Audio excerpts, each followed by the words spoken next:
want to introduce you to a close friend of mine and author of several Bartram books.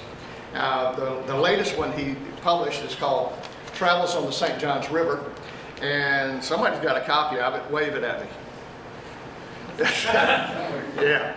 So Dick France is our second speaker, and Thomas Halleck's our first speaker. As this book was just published and ready for consumption, I guess in January or so, right? And our friendly local bookstore has them on the shelf right now. They're going to be open until we're done here, and that's on St. Johns Avenue. So if you go out here, turn left, go to corner of 6th Street and St. Johns Avenue, they've got them for you. Okay? My friend Thomas Halleck's here, and I can't tell you all about him, other than he's the worst fisherman I've ever fished. Sam has really done an amazing job, and the whole Palatka crew, Putnam County, and coming from an outsider, it's some of the best. After him all the time. I know. It's some of the best meeting of just scholarship and history and culture and art and environment that one sees anywhere. What do we know about William Bartram? Who knows something about William Bartram? Oh, yes, in back. Here, tell us what you know about William Bartram. Oh, fantastic. Yes, he was, give her a round of applause. There you go. Born in 1739 in Philadelphia, Pennsylvania. What else do we know about Bartram? There's people here. Yes? He was a twin. He had a twin sister. He had a twin sister named Elizabeth, and she lived over in Lancaster, Pennsylvania. Yeah. Actually, there was a pretty full Bartram brew. There were 2 rounds of them. What else do we know about Bartram? Yes? Yes, Native American people, the Creek called him Puckpuggy. He got that name when he was in Gainesville, I guess south of Gainesville, on the Alachua Savannah. Means flower gatherer. What else do we know? Yeah, anything else? Well, he was a Quaker, but fought in the Revolutionary War. Yes, I know. Sort of borderline, touched in the American Revolution, did kind of, so definitely signed a loyalty oath to the United States, and got more and more Quakerly the older he got, actually. And I think one of the things that really makes him special is that his theology, his religion, fuels his view of Native people, fuels his view of the natural world, really approaches nature with a sense of humility and openness. I think of the idea of listening to nature comes really from the best of the Quaker religion, listening to people and trying to reach peaceful understanding with the world. Yeah. What else? Yes? He was a perfectionist artist, but he was a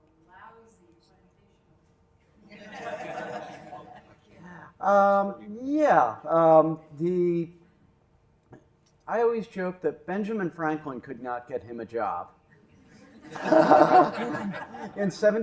was born in 1739. He studied under the great Charles Thompson, who's a kind of hidden figure from history, signer of Declaration of Independence. Went to the Pennsylvania Academy, which is the forerunner of the University of Pennsylvania. He tried doing this, he tried doing that. In the 1760s, he was a trader. And then what happened is that after the 7 years or French-Indian War, Florida became part of what was then the British Empire. A little quick backstory.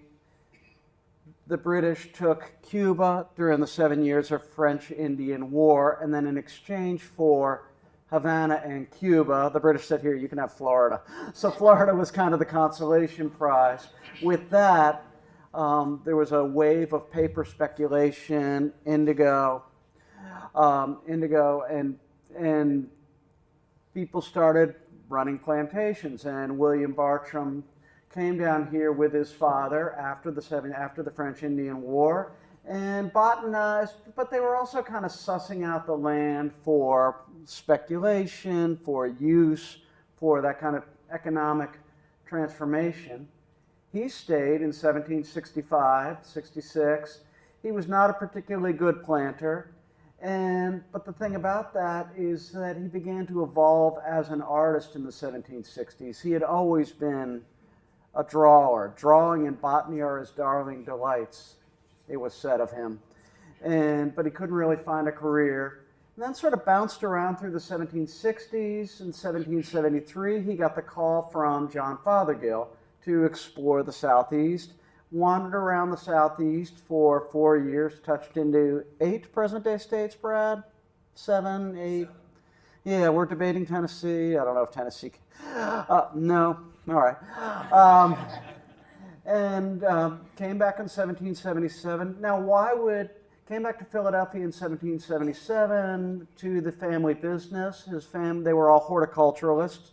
They were plantsmen, as they called it. Why would 1777 have been a bad year to come back for a business in Philadelphia? Yeah, the American Revolution pretty much shut off the plant trade between not only England and the US, but pretty much Europe and the Americas. So he was out of work from 1777 to 83. Now, in 1783, he was up there in a cypress tree, right? And fell out of the cypress tree, broke his leg, and he did what a lot of people did at that time, and that is he turned to natural history as a kind of work of recovery. And we don't know this for sure. We're sort of speculating, but that's when he drafted the book called Travels. And from there, it wasn't published until 1791, so we have a 7 or 8 year tape delay between the first manuscript and the final version. And how many have read Travels? All right, oh wow. Round of applause. Yeah, those of you that know, I'm teaching my son to drive right now. And he's actually very good, but he's learning on a stick, like we all should. We should all learn how to drive. And as you know, if you've ever driven with someone learn how to drive like a stick, it's yeah, some of you, that's how I liken reading Travels, because you'll be going along poetry, then bam, all of a sudden you're getting into really technical scientific description, or you're getting into Latin that only maybe professionally trained scientists can even know or understand in 18th century botany, and all of a sudden you feel like you stop. Well, the reason why is that he drafted this spiritual autobiography in the 1780s while recovering probably from the broken leg, and then later the scientific information was tipped in, either by him or it was kind of boilerplate scientific language. So sometimes when you read the book and it feels like it jumps quickly, that's why. It was published in 1791, and even though it was blasted in the press for its treatment, its outlandish portrayal of alligators, for it was overly sympathetic to Native Americans, people believed, even then Bartram had toned it down a little bit. And probably because his sponsors, his supporters were mainly from the Episcopal circles in Philadelphia. And so he had to take some of the more radical elements and some of the more radical Quakerism and pull it down just a notch. Then the book went out into the great wide world. It was really seen as one of the first works of Romanticism on either side of the Atlantic, and today we follow it. Now, what else? Anything else about William Bartram? Yes?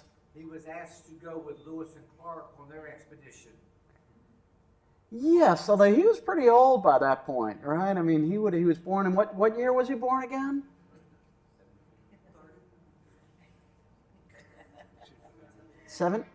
What's that? Yeah, he was born in 1739, and the Lewis and Clark expedition was 1804 to 1806. That would have been a little old to be going out there. But he did remain active through the rest of his life, both as an artist and as a botanist. First, from the 1780s through the early 19th century, he ran a successful garden. That's one of the misconceptions we have about Bartram, that he was kind of like a little bit of a ne'er-do-well, a little bit of a flake. He was actually a good businessman with when he turned to horticultural pursuits. And we lose sight of that, but part of the British, French, American plant exchange, and then also the garden became the unofficial lab for the University of Pennsylvania.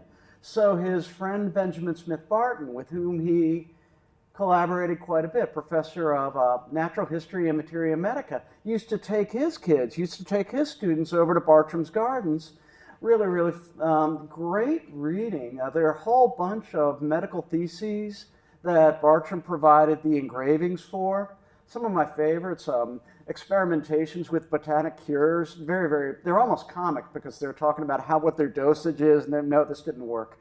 But he remained active really up until the 1880s. I'm sorry, the 18 teens. So here's a drawing he did of the limpkin, all right, the Tantalus ephosica in 1818. Here, we'll get a shot for the... But think about it, he started in the 1750s drawing, and then he finished in the 1818s, so that's the 50s to the 60s, 60s to the 70s, 70s to the 80s, 80s to 90s to the aughts. That's 6 decades active professionally. That's a pretty remarkable career, much longer than anyone thinks. So how do we read travels, and what do we make of William Bartram? I think we always have to think of him in terms of between the practical and the romantic. We always think of him in terms of the economic and the poetic. And so he did set up his own plantation. I remember I was sitting in Philadelphia transcribing letters. I spent about 10 years of my life transcribing everything he wrote. And I came across this letter from John Bartram to William in 1765. And John was sending supplies to William for his plantation down at Piccolata Creek. Dean, where are you? Dean, where's Piccolata Creek? Explain it to us. All right. Okay. And it's funny, when you read documents, when you transcribe documents, you begin to feel like you know that person. And when I read this letter from John sending supplies as well as slaves, there's plenty of cross-outs, there's plenty of insertions. You can almost see the father saying, this is just not a good idea. And it did not. John wrote, I have shipped on board the East Florida Captain Bishop 6 likely Negroes called Jack, a lusty man, a new Negro, 5'8", his wife Sibby, a new 5'1", Jacob, 5 foot high, 7, Sam, 4'7", also Flora, a lusty woman, not so black as Coromantee, and then also good millstones, half a dozen sickles, hooks, a bar of lead, make slugs for guns. When you read these passages, you realize that Bartram really was part of this plantation system that was going in Florida. But at the same time, amidst that, he would also familiarize himself with the botany, familiarize himself with the natural world, and you can see his growth as an artist. One of my favorite letters from the same period is by Benjamin Rush. I don't know if anyone's read it. It's available in this book, which is at our local bookstore. And all proceeds to the book, I should, by the way, mention, go to the Bartram Trail Conference, so please get one. But he describes the Ixia callida, Bartram's Ixia, the celestial Ixia. Every species or variety of the tribe of plants exhibits very eminent beauties, but this with applause claims the preeminence. Its elegant form of growth, with the brilliant coloring of its flowers, strikes on the imagination delight, and one can't look but with admiration. Here he is describing the Ixia in the field. Unfortunately, we don't know exactly where he saw it. The flowers open in the morning soon after the day breaketh, whose petals appear as a transparent film framed with singular beauty, consisting of a number of longitudinal fibers, which take their rise from the bottom, departing from each other gradually to near the middle, when they divide. thus again to the end, and are so minute, preventing altogether an appearance of the finest webby membrane, of so tender and delicate an excellence, they are bruised and ruffled by the gentlest breaths of wind, and no sooner than the slightest glance of the sunbeams pass over them than they disappear. The acres of ground were partly covered in such manner as to cast a glowing purple around, so after the sun is above the horizon, it would be almost impossible to find a flower, and one would be apt to conjecture all the beauty seen this moment to be mere delusion. Beautiful. It's one of my beautiful things. Has anyone seen an ixia in the wild, by the way? Do we have any? Yes? Okay, so you are an early riser. Yes, the ixia, to see the ixia, you really do have to be there before sunrise. But Bartram is describing something so ephemeral. You have to see it in the field. You also have to see it not only scientifically, but you have to see it with your heart and with a sense of the beauty of nature. And I think there's something kind of remarkable that we need to hold on to, that we understand things not just poetically, but we understand things scientifically and technically. So maybe we could think about William Bartram in that way, as both the scientific Bartram, but also the poetic Bartram, as both the practical Bartram and the Quaker Bartram, all right, the spiritual Bartram. Let's think of those two sides. That leads to, for instance, where Bartram's travels starts. Sam talks about the prayer. Where are you, Sam? All right. When Bartram wrote his draft of travels in the 1780s, he started pretty much about at Lake George and almost had it as a spiritual autobiography. So midway through travels, he has a kind of opening. Ye vigilant and faithful servants of the Most High, ye who worship the Creator, morning, noon, and eve in simplicity of heart, I haste to join in the Universal Anthem. My heart and voice,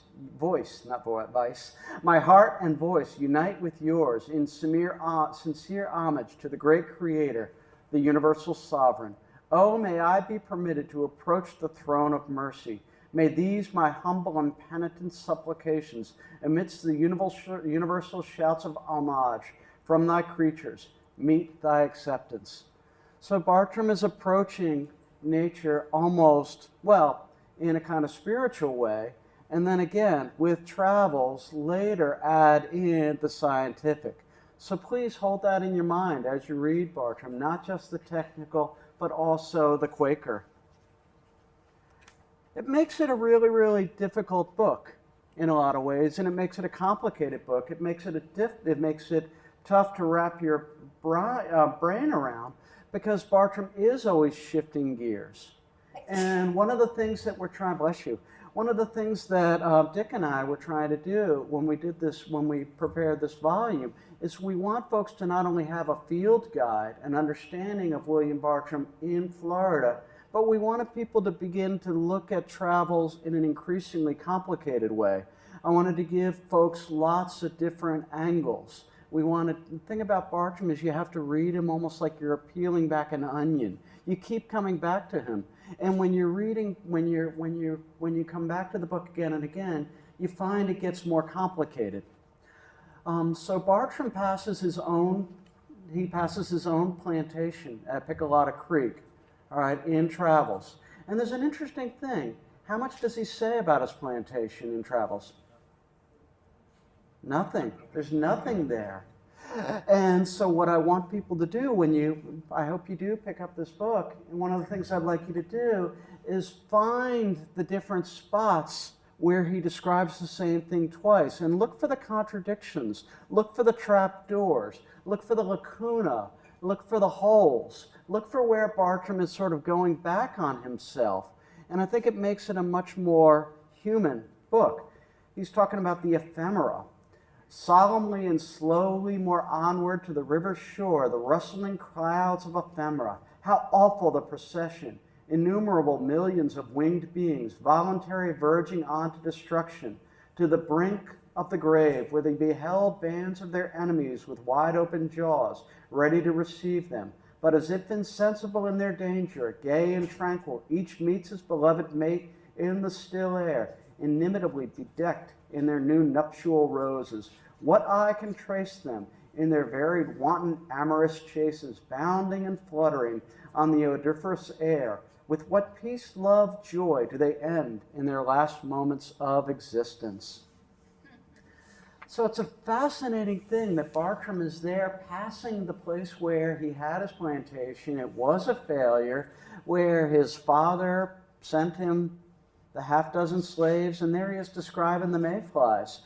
So what I would like you to do, what I would challenge us all as readers, is try and look for these disconnects. Try and look for these points where the pieces don't add up. And that, I think, is where the magic is, where you can't always fit things together. And he's trying to say, I think the point is that we're trying to understand the world at different levels. We're embracing the contradictions. And I think that makes Bartram much more human. That's about all I have to say for now, so I'll be happy to do. I have questions. Do we want to do now? Yes?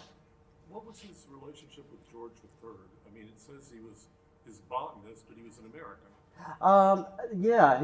His father was made, he did not have a relationship with George III.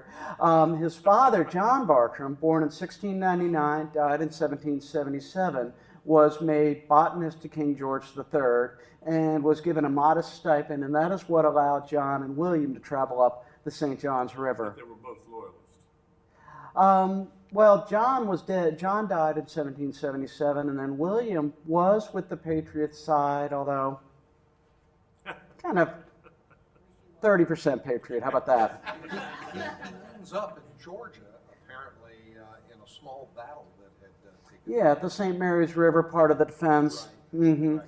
I think really the biggest effect of the American Revolution also was closing down his garden for 7 years, but then also his garden served as a meeting spot, an informal meeting spot for several people especially during the Constitutional Convention. Yes? Yes? Is it definitive which spring ended up in the Coleridge poem, Kubla Khan?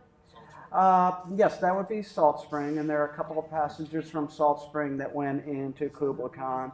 And again, that is something that's probably gotten a little bit more billing than it deserves. You know, if you talk to any poet, a poet friend of mine said, I read the phone book for inspiration. but yes, that Bartram I think even more Bartram was an influence on Chateaubriand and then Henry David Thoreau. But really, I think the beginnings of the literary essay, the beginning of the nature essay in the United States comes through Bartram. Sam, are we done? Okay, thank you very much. Thank you, Tom. I retired from UF 9 years ago, and I was sort of floundering around trying to figure out, well, what's next?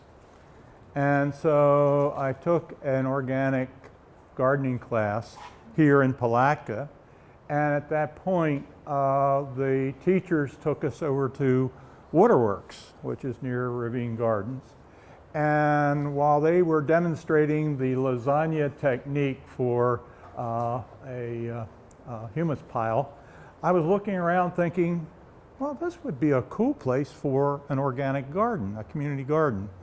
And at that point, I got a hold of the folks that were involved in this piece of land, and we started an organic garden. So that was my introduction to Palatka. I had the choice of volunteering in Gainesville, which I had been working in Gainesville for 40 years. I decided, don't want to do that anymore. So I started coming to Palatka.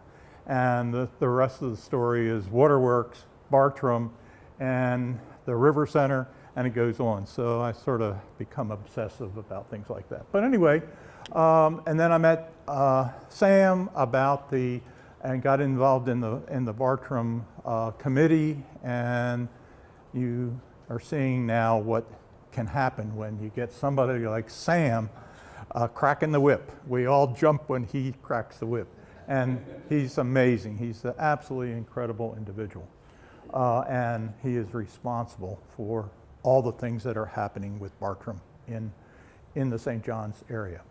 So what I would like to do today is to continue where Tom left off and sort of give you the science part of it, which is what I've done all my life. I was at the Florida Museum since 1970, and mostly I was a herpetologist chasing turtles and alligators and crocodiles and things of that sort. But then when I retired, I decided, well, I'm over here in Palatka. The flowers are really neat along Route 100 there. I live in Putnam Hall, and I started spending more time watching the flowers in the roadside ditch than my wife really appreciated. And so she started driving Mr. Daisy to Palatka so I could look at all the flowers. And then the obsession began with Bartram and his flowers. So today's talk is about Bartram and his flowers. Okay, so one of the really neat things that happened to me, I'm from Maryland, from Baltimore, and my brother-in-law and sister and I went up to the Bartram Gardens, and that's what this is. It's an incredible place. And in the parking lot of the Bartram Gardens, that's Philadelphia right there. And it's on the Schuylkill River, and it's real close to the international airport, the Philadelphia International Airport. So if you ever get up there, it's an amazing place to wander around. And this is Bartram's house. John Bartram built this house of, I think, fieldstone. And you can go tour the inside. I just want to let you know, we all know about Bartram's plants and his flowers. This is one of the unique plants that he has in his repertoire. This is the Franklin tree. And he found it on the banks of the Altamaha River and near what was then Fort Barrington. Apparently that was where the trail cut through Georgia and headed south. And this plant he found growing on some of the sandy lands, I think on the south side of the river. This is about 14 miles, I believe, upstream from Darien. He collected seeds, he collected plants, he took them back with him to Pennsylvania, planted them and so on. The last time this plant was found in the wild was in 1804 and it has not been seen since. It's in the nursery business and you can still buy them. I bought one and I have it growing on my place. Steve Chrisman, who's a herpetologist up in Quincy, he's got them growing in his yard, but they're absolutely beautiful. And what do they look close to? The loblolly magnolia, or the loblolly bay, excuse me. Both of them belong to the tea family, and they're both related. This tends to be growing higher up on the slope than the loblolly bay, which tends to get their feet wet. So it's really a cool plant. They have them at the Bartram Garden in Philadelphia. If you get up there, take a look at them. Or if you know somebody in the Carolinas, there are a lot of them in the Carolinas that have been planted. It's really a neat thing to see. But Bartram was an incredible artist. Think about this. He's in a boat, an open boat with a sail on the St. Johns River for months. Still, he has a way of protecting his drawings. That's an amazing thing in itself. So anyway, it's a fascinating story. Just wanted to show you a couple things. This is a drawing that was made of William Bartram, and it was published in Harper's Magazine, I think in 1870, and that's the way I picture him. This is a picture of the house that John built. And John was a Quaker, but he didn't have the same ideas that all Quakers did. And you can correct me, Brad and Tom, but he sort of got kicked out of Quakerhood, but he still went every week in their face kind of thing. And the problem was that he believed in God, but he did not believe in Jesus as God. And so that went against the dogma, and so he got busted. And he there's an inscription on the lintel above that window that says, "It's God alone, Almighty Lord, the Holy One, by me adored." And so that sort of was his finger.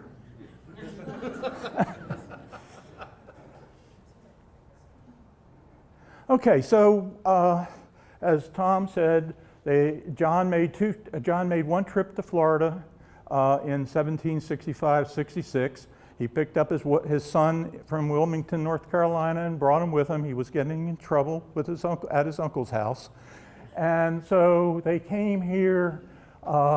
The mural on the left was a mural that was in City Hall. It's been moved from the annex at City Hall, and I think it's now over in the Board of Education. But this is where is it? In the airport. Airport. But it's an incredible, I think, visual of John coming in from his boat and being greeted here in Palatka by the Indians, the Seminole Indians that were living here. And then just sort of to contrast that, this is at the Fort Gates Ferry on the St. Johns River, my car. That's Melanie pulling us along with the rope. I don't think so. But anyway, it continues to hold a fascination to a lot of people, including me. Oops. Okay, just some views along the St. Johns River. It's an incredible place to wander. And thanks to Jim and Carol and their little boat, I've had the privilege of wandering the river with them. That's Stokes Landing. We're coming in towards Stokes Landing right there from the water.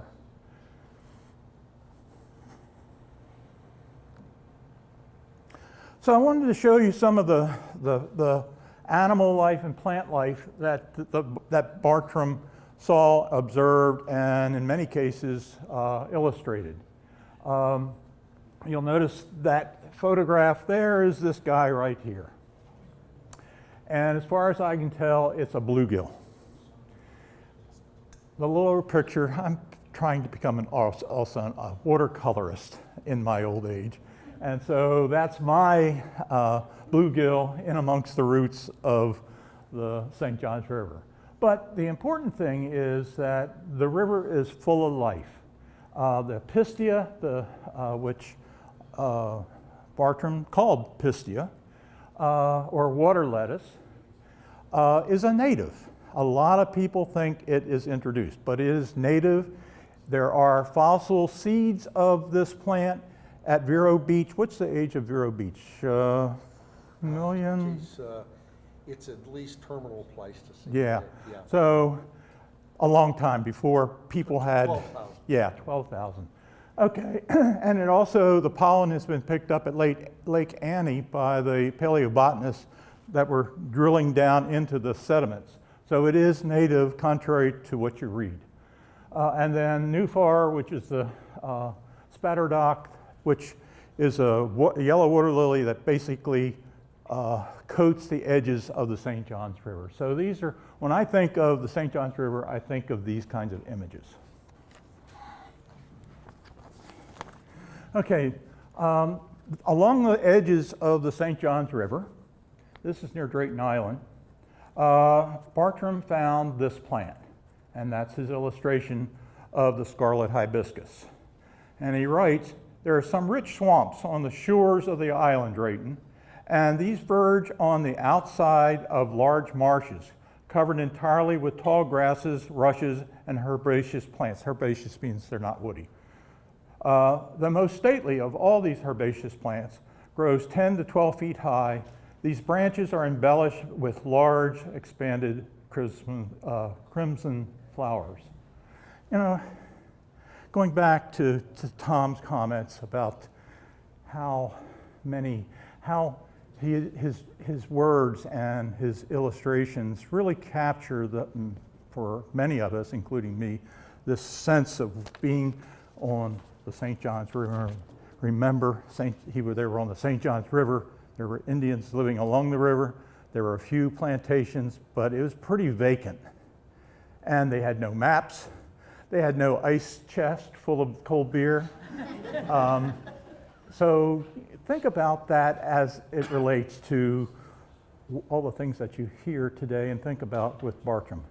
They were here in a very primitive condition. When John and William Bartram first visited the first trip, they stopped off at Salt Springs. And William was wandering around Salt Springs, and lo and behold, he found these shrubs, these sort of evergreen shrubs growing, and they had this really weird flower, yellow flower. When they crushed the leaves, that smells like anise. This plant was not known to science until William stumbled upon it when he was wandering around Salt Springs. The only places this plant lives today is at Salt Springs and a couple of other small springs on the west side of Lake George. So this is a Bartram plant specialist. He found these things, and unfortunately, many of his names did not survive the millennias, mainly because a fellow in South Carolina came along ahead of him before he got around to finishing his treatise in 1791, Thomas Walter, and he described all these species from South Carolina, but not this one. Okay, this is another one of Bartram's neat plants. This is his illustration of American lotus. They still occur along the St. Johns River now. They're also in Lake Santa Fe. I've seen them in Lake Santa Fe. There's a little lake up here south of Lake City that's where these pictures were taken. So it's a very prominent, beautiful plant and has that very unique seed pod.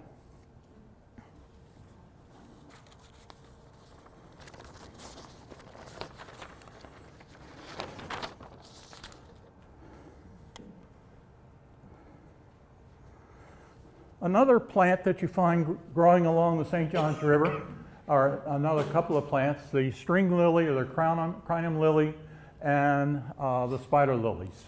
These pictures are taken along the Ocklawaha River, but he describes them in Travels.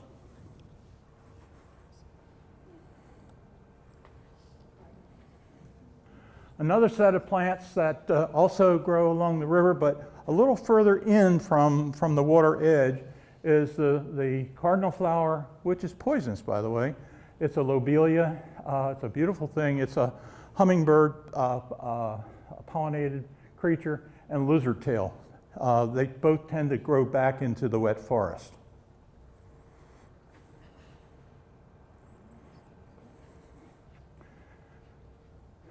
Bartram found rain lilies growing just west of Deep Creek. Now, Deep Creek has been now partially covered up with Rodman Reservoir.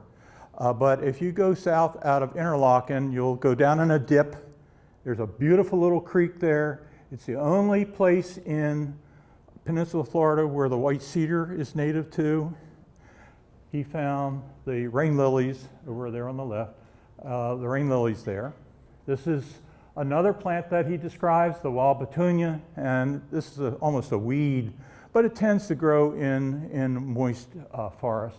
And I threw the Indian pipes in because that's such a cool plant. And I was on the trail with, I think, Jim and Carol, maybe Sandy and Jack, and we found them growing near the tower, the smoke tower, the fire tower, walking down to, there's a little sulfur spring there, and it was growing along the edge of the path. It's a plant that doesn't have chlorophyll.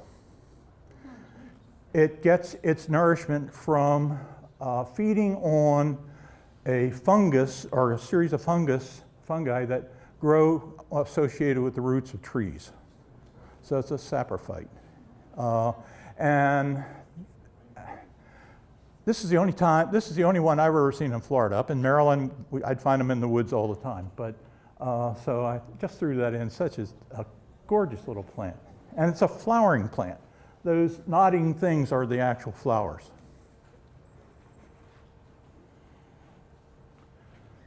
Over on that side, you'll see Bartram's tar flower. That's tar flower there.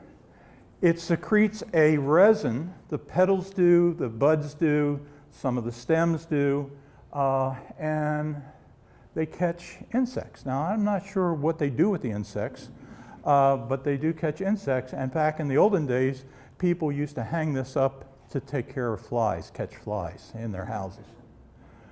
The other plant is the flower of the salt palmetto. And here's a wonderful story that's, I don't think it's published yet. It's coming out of the Archibald Biological Station. They have, you've seen palmetto that have these long, big stems, and they sort of come up out of the ground, grow 6, 8 feet tall.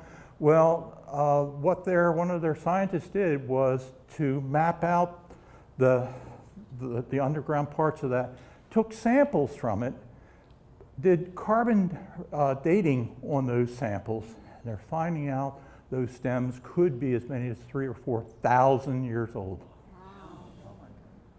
So something we have a tendency to think about as a piece of crap that gets in the way of our lawns. Some of those plants could be as much as 10,000 years old.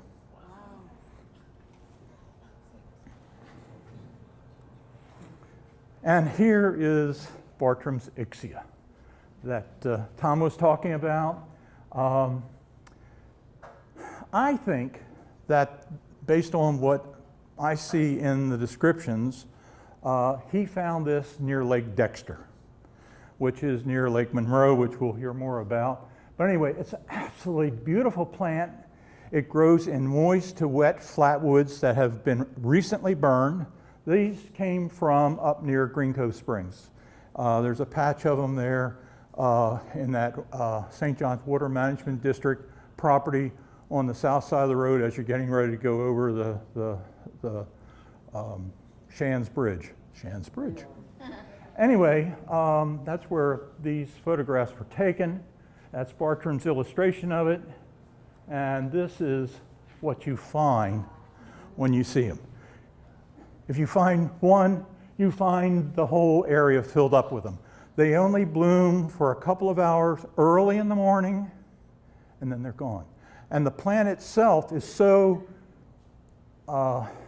diminutive that you would not even know it's there until it flowers. And then when it flowers, these are flowers about like that big around. They're gorgeous. And they're dependent on fire that has come into the flatwoods.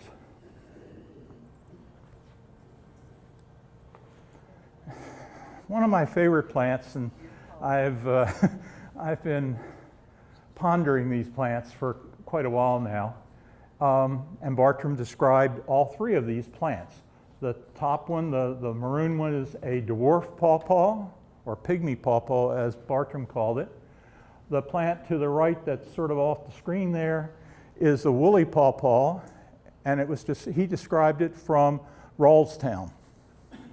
This is the one you find in all the cattle pastures in this part of Florida, and they grow as separate plants, but they're scattered around. They're really close together, and I've tried digging some of them up. They're all connected. So when you get a field of those things growing, I think they represent one or just very few actual plants. They're sort of like aspen, where a whole hillside will have aspen trees, but they're all the same specimen. They're just, anyway. And then finally, the one in the lower left is the, I don't know, I can think of, is the scientific name. It's the, what did I say? Big flowered pawpaw. Anyway, the differences between the woolly pawpaw and the big flowered pawpaw is the big flower blooms after it gets its leaves, whereas the woolly pawpaw gets its flowers first and then gets its leaves. And if you want to see the big flowered pawpaw, go over into Ocala National Forest, take the Fort Gates Ferry Road, and yeah, there we go. There's the pawpaw. So and which is which, Dick? This is the... I think that's the woolly, and that's the big flowered.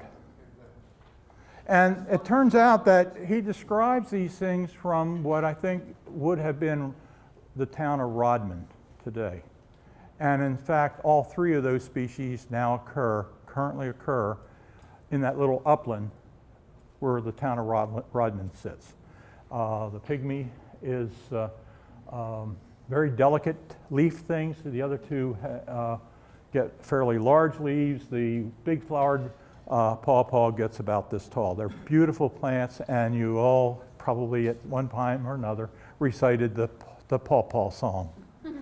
But that pawpaw is one that grows up north and gets really big fruits. These get small fruits, but gopher tortoises love them, foxes love them, and certain herpetologists go over and peck at them too.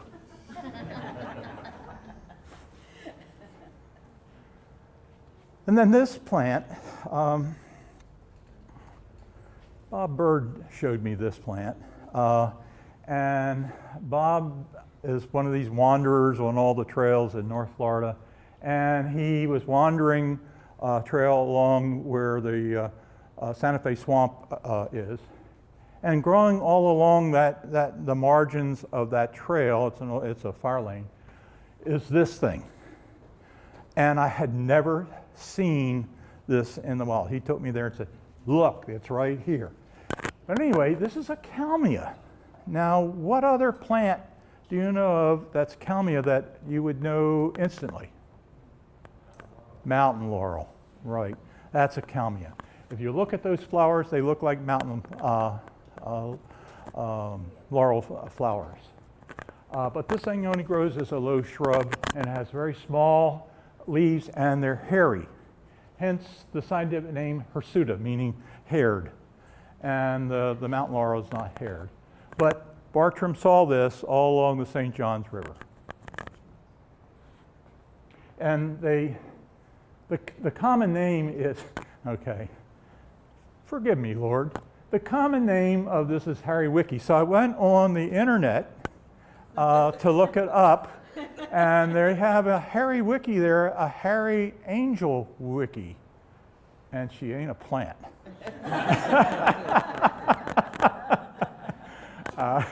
So anyway, that was sort of a shock.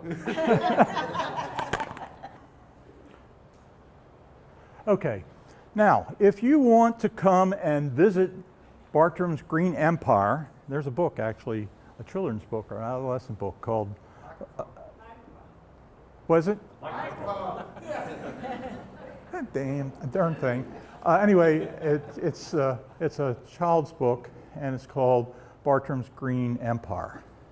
And so if you want to come and sample some of Bartram's Green Empire, I would suggest you come to Waterworks. Now, Waterworks, we established this about 7 or 8 years ago as in its present form. It was set up earlier than that, thanks to Sandy Coker-Newt and some other folks. But Waterworks, we're really alive and doing things. And we're trying to show Bartram plants and Bartram's Green Empire, okay? And this is right next to Ravine Gardens.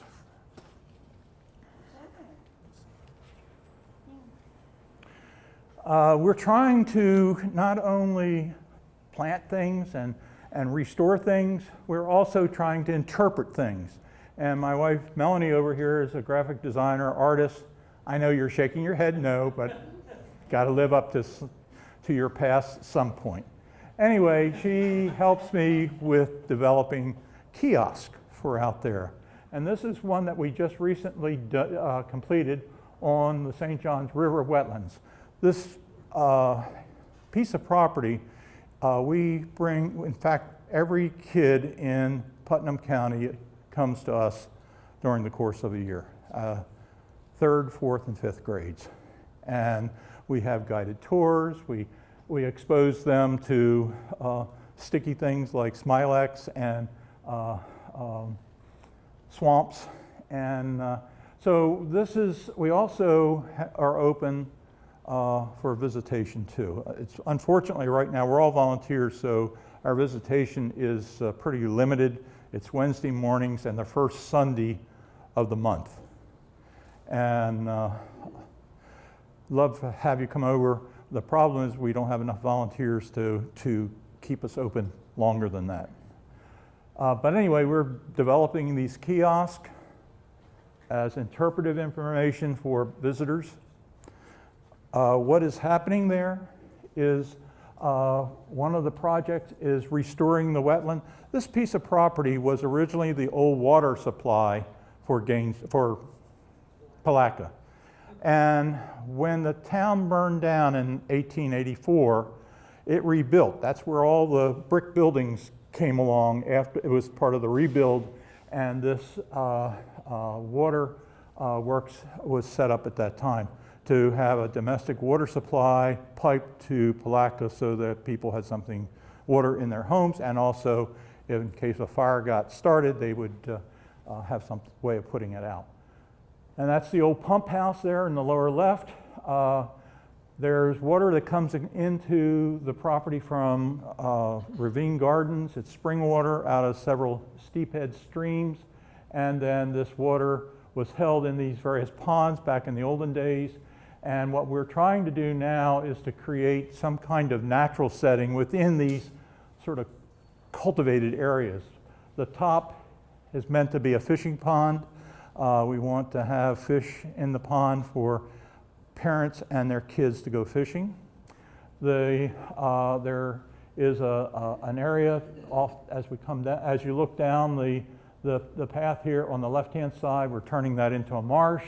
We have this channel of water that carries water, and it all goes under the railroad track and out onto the St. Johns floodplain and into the St.Johns River.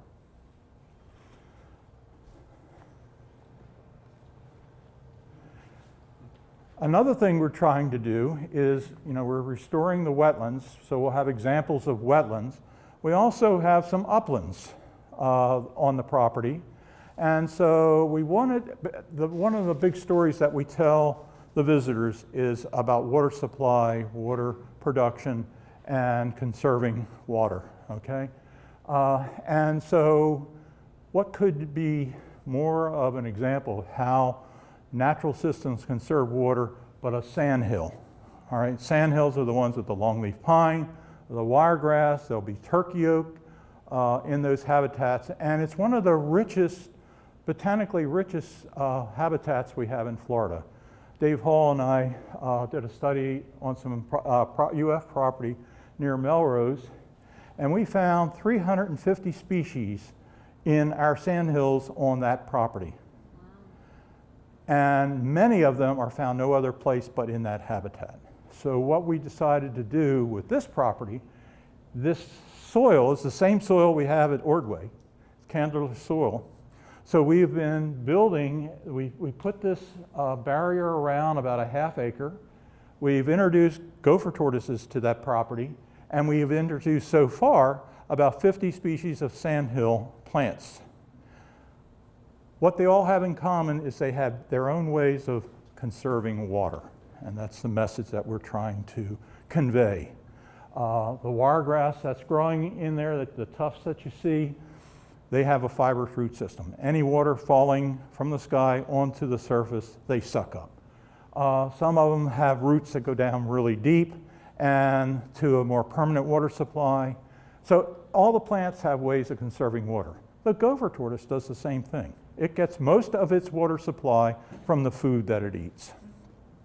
They have a unique bladder system that stores water, and they will use that stored water during drought times. A gopher tortoise is a unique turtle. It's a tortoise. It's native to this part of Florida, and it feeds on these sandhill plants. There's a friend of mine, Ray Ashton, over in Gainesville, who has some property, and he's been looking at gopher tortoises for years. And he felt that in his sandhill, his wife is a botanist, and they're eating certain plants, and they're self-medicating. In other words, if they're not feeling up to par, well, if we go over here and munch on this, I'll feel better. So there is some a good reason for us to have this diversity of plants. So we have a lot of different plants for the tortoises to feed on. We have 3 tortoises that we got from the Game Commission. These are waif tortoises, meaning they came out of a program where they used to euthanize these turtles because they didn't know where they came from. This is the 3 we have came out of a house in Orlando. When the guy died, his daughter went into the house to clean out. They found 27 tortoises. So anyway, there are stories. Come see us at Waterworks. And there's just one other thing, I think. Well, Bartram described this, by the way. And he described it from a tortoise that he saw over in Alachua County. And then the other thing I wanted to mention was we have an... I need to have Melanie sitting right here. Anyway, we have an organic garden, community garden, and we have about 15 plots, and we have members from the Palatka community who get these plots and they grow vegetables. So anyway, thank you very much, and come to Waterworks sometime. Is Irv Whitmire. Irv and I have been buddies for decades. He's at the Florida Museum and is a zooarchaeologist and studies shell middens that we have along the river. He's interested in things that show up in human habitations. Real honor to be among natural historians, citizen scientists, and artists as well. I think National Science Foundation would like this, Dick. They would like it a lot. Yeah. This is the title of my talk. It's called Life on the Lake, Archaic Period, 5,600 years before present, Hunter, Fisher, Gatherers of Lake Monroe, Outlet, Midden. I would like to acknowledge my institution at the Florida Museum of Natural History. And this is where I have practiced zooarchaeology for the last 40 years. This is also your museum as well. It's the largest museum that is south of Washington, D.C. And if you pay taxes, that sort of thing, this is your museum. And so I invite you to come and take a look if you have not already done so.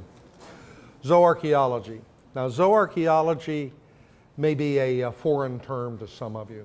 However, if you've read about the domestication of dogs, if you've read about anthropogenic change of the planet, if you've heard about sea level rise and how it affects the environment, then you know our work.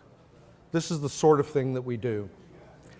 Zooarchaeology is the wedding of zoology and archaeology, where we seek to understand the human and natural history of archaeological sites through the identification and quantification of animal remains.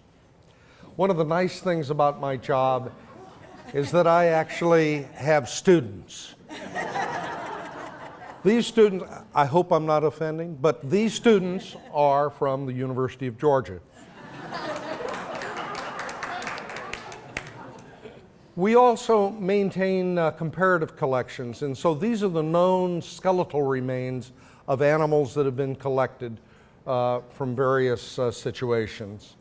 Those skeletons are used to identify the archaeological materials. And so if you'll see here on the top are little piles of bones where we've had those students picking at them and sorting them into logical units. Now, I have to tell you, I do not know anything about the skunk ape. News people have been asking me about it, but I do not know about this animal. It's, the St. Johns River Valley is a little out of its range, but that's just that. I'm more interested in hunter, fisher, gatherers. And so these are the people that worldwide have dumped their trash along the coastal areas of the world. They've dumped it along the lakes and the streams. and the St. Johns River is no different. Some of my colleagues refer to these places as shell-bearing deposits. However, if you'll notice, I've got a little sign there that says bone layer, and there's kind of that pink stuff.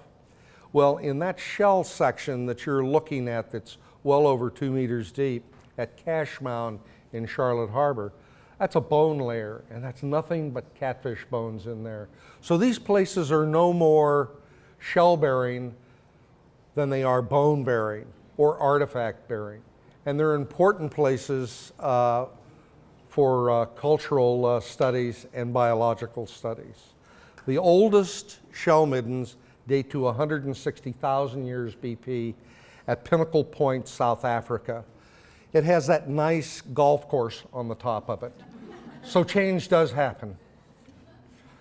Some shell middens will have these ephemeral, not very diverse animals, number of animals in them, while they'll also have structure. And here's a shell ring that dates to 4,800 BP on St. Catherine's Island. There's 2 of them here, and we think that this may have been a living area.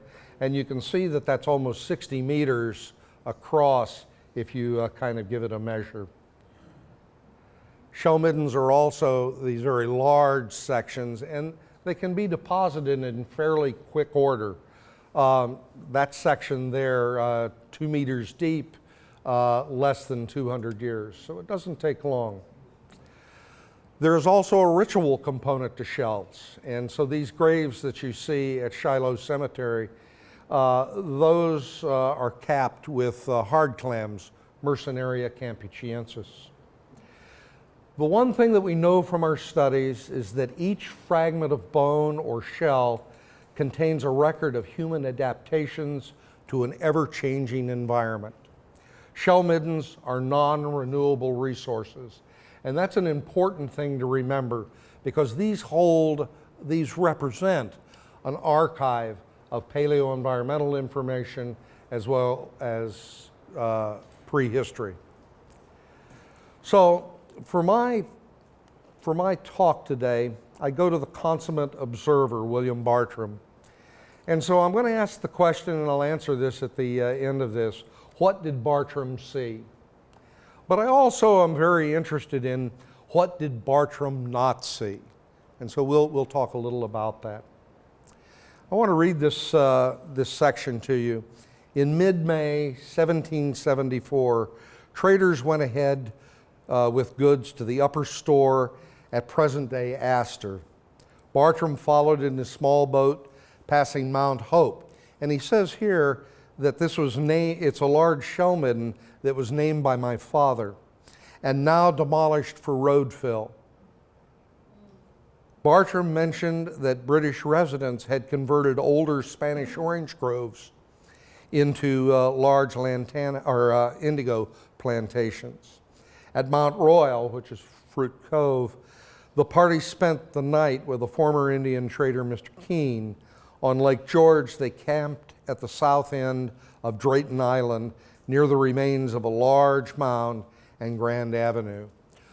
The thing that Bartram saw here, and I'm going to repeat this toward the end of this in my conclusions, but Bartram was looking at a landscape that 5,000 years before he had come on the scene and made his transit down the St. Johns River had irreparably been changed by Native Americans building their shell middens.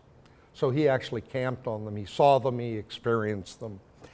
He also observed, though, that there were changes going on as different groups of people with different ideas of how the environment was to be used, they too were changing the environment.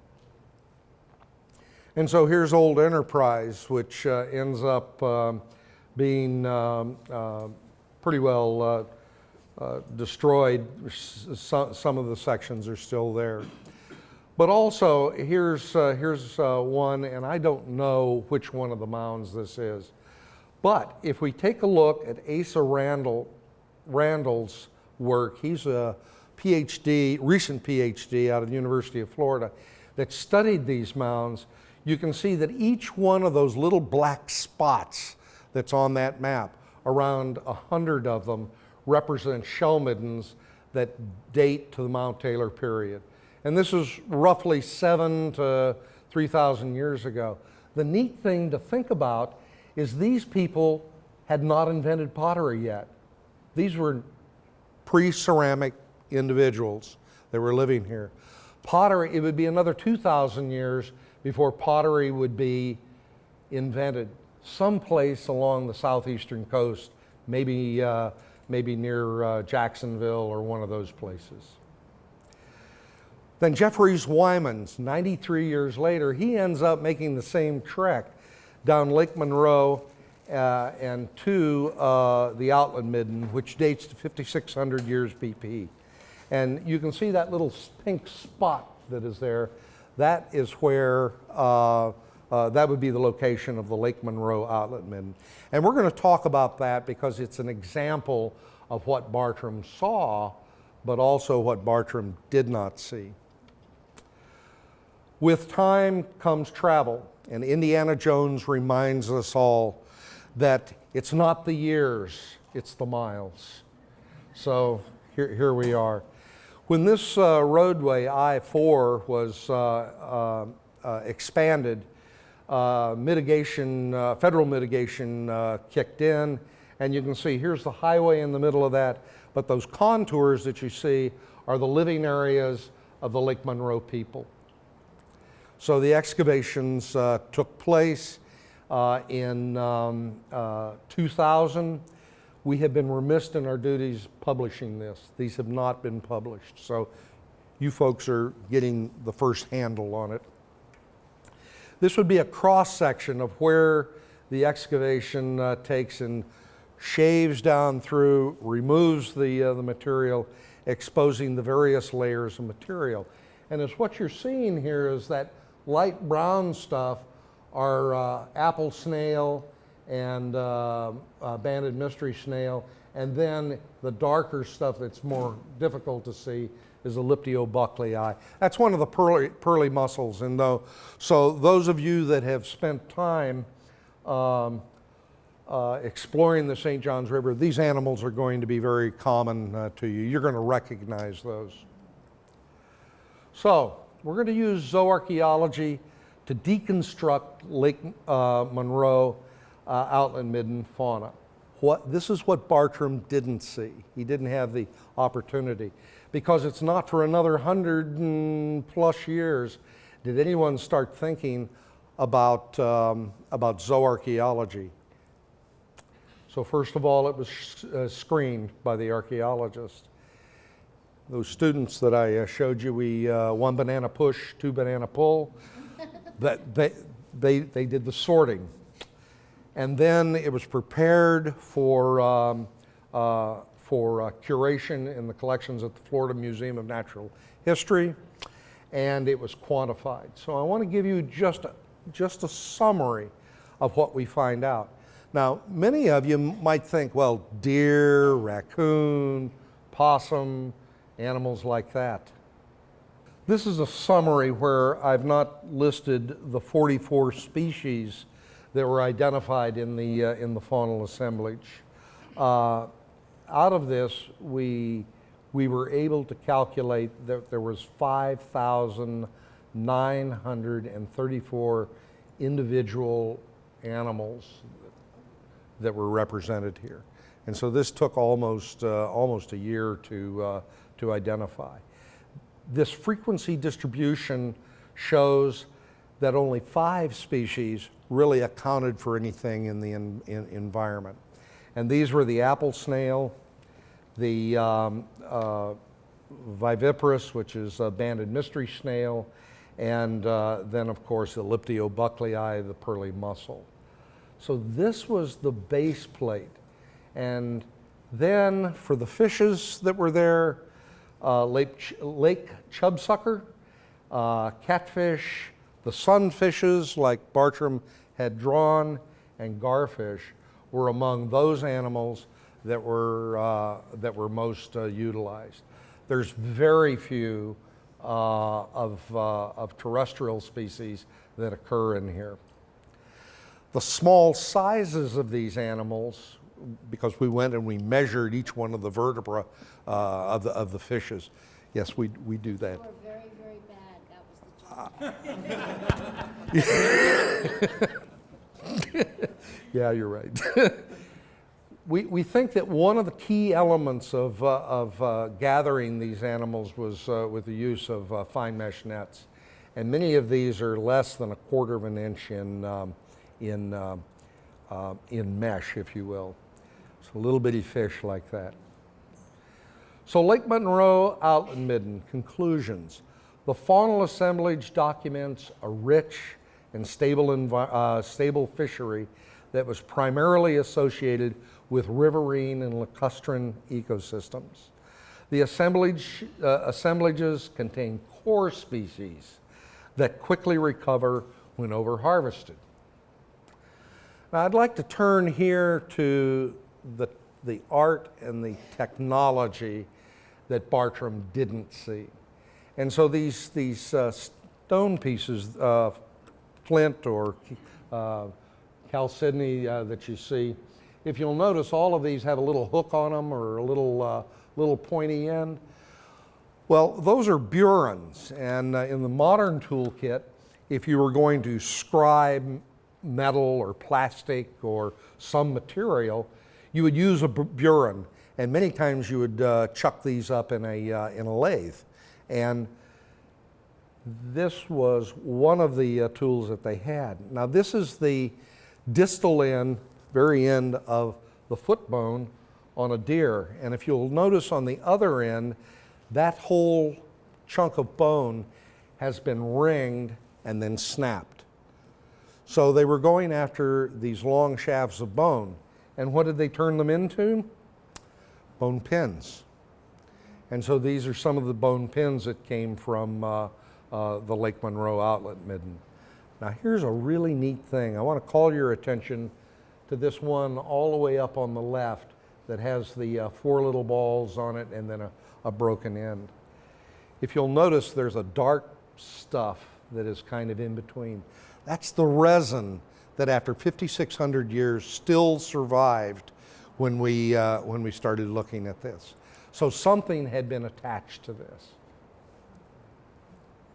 Then we have a number of these that some of you might refer to these as bone beads, but some of them are really large and they could have been used as tools. For instance, putting cordage through it and pulling it to lock it in place. So nets and bags and that sort of thing are the things that we don't see, and also the things that Bartram didn't see. This is a deer tine, so on the very pointy end of a deer's rack. But if you'll notice here in this end, that's been drilled out, and so that's a socketed point that they're using to either hook to a handle or maybe a spear point. These we see actually worldwide, and some of them are actually have a line hooked to them. So when you hit an animal with it, it breaks away from the spear, and then you have the cordage so when this thing is embedded in the flesh. Now, one of the interesting things, what are we, about 50 miles from the coast? Is that right? Okay. So we have a really nice representation of marine resources that were in this assemblage as well. And you see we have gray shark that's been drilled. I don't know the sharks that are down here that have been notched, but then on the left is tiger shark, and it's difficult to see, but tiger shark teeth by and large are serrated.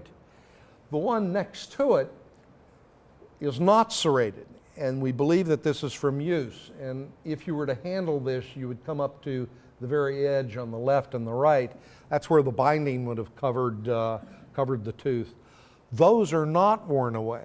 So we're seeing use wear on this. And so how did they use that? And you can see here with this chunk of bone, this bone cylinder, you can actually see the serrations that have taken place as somebody 5,600 years ago took and fashioned this into some sort of tool.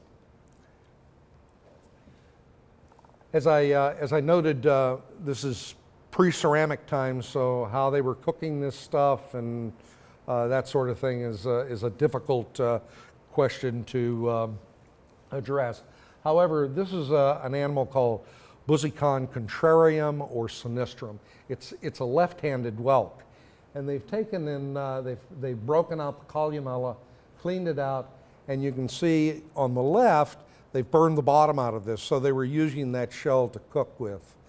But then you go over to this section and you can see that dark haze that's in there. That's the residue that was left after 5,600 years of deposition. So this is a really neat site with all sorts of evidence. A shell spatula, I have no idea what this was used for. Isn't that neat? And then this is another kind of cool thing as well. The oyster that you see on the right has a purposeful drilled out hole in it. Those others, those cockles and a thing called glycimerus, I've got arrows pointing to the little holes in the umbo of that shell. Those were done by a predatory snail that had actually drilled that out. So these shells were actually collected over on the coast or traded, there may have been an active trading, and brought to the site. Those are not food. They're using that for something else, adornos, what have you. Let me go right here, and then I'll show you the beads. Okay, these were all over the site. You couldn't sling a cat without hitting one of these. I mean, it's just unbelievable. But these little perforators that you see here, the very ends of those fit quite nicely in those little holes. So these were the drills that they were using to make those beads. Columella bead drilled out. And then to extend the reach of these people toward the west, this, the flint that you see here is actually out of the Ocala limestone formation. It's not local. And I'll also call your attention, if you will notice, this stuff is either waxy looking, that white stuff. The red is kind of waxy looking and red color. And then all the way to the left, fossil coral. All of these have been heat treated to improve their flakeability, if you will, their workability.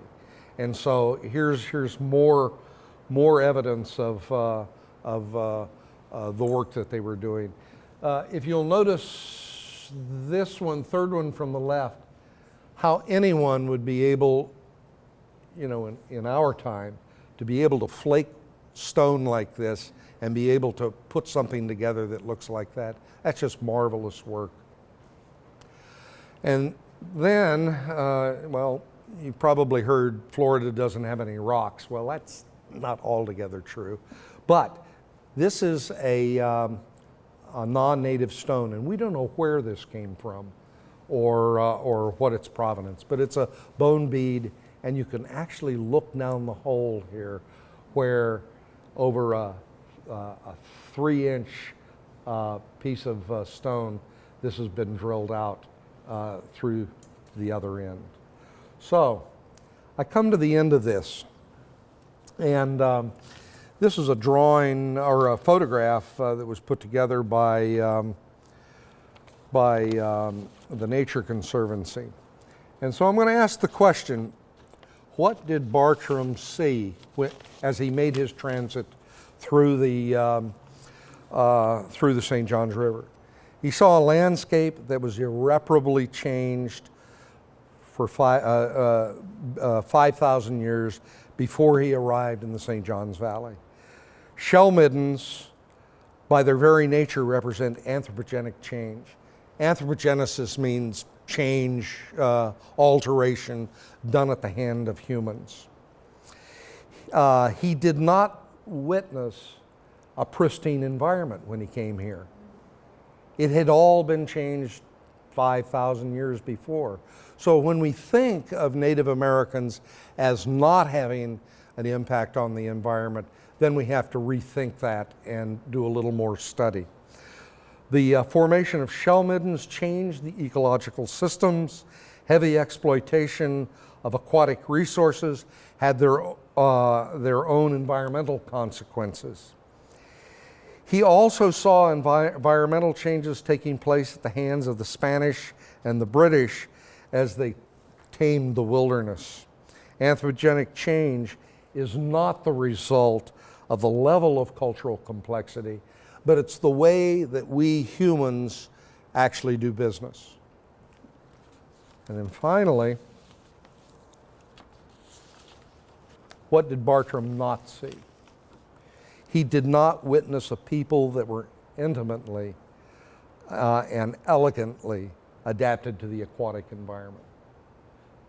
If you imagine making your living at your own wits and doing the adaptation that was necessary to feed yourself and your family, he did not have an opportunity to witness the technical and artistic skill that existed during the pre-ceramic archaic period. And so I end it here, and I have time for questions? Sam? Yeah, okay. I'm going to take 5 minutes of questions if you care to. 2 questions, if I may. Where was the Shiloh Cemetery that you mentioned? I'm sorry. Do you know the place called Rosewood? Yes. It's near Rosewood. Okay. And I'm going to tell you, it is one of the places, I'm not easily influenced by much of anything. But when I walked into that cemetery 15 years ago, and I visited it ever since, now and again, I was taken by the fact that I knew who those people were when I walked away from it. These were people that were maritime people that had some sort of distant relationship with Native Americans that lived there before them. It is a remarkable place. And the other thing that's remarkable about it is you can see these families where 6-month-old child dies of yellow fever in the 1890s, the next child up, and then the mother. And I know, because I fish there also, I know the families that are related to those people. Now, those of you that don't know about Rosewood, it was one of the last massacres that we had of Native Americans in 1923. And there was a guy there by the name of Frank Wright. And when it was exposed what had happened in the 1990s, one of Frank Wright's relatives went out and with a big chunk of concrete that he had poured, and with press-on letters wrote, "Frank Wright, Hero Father."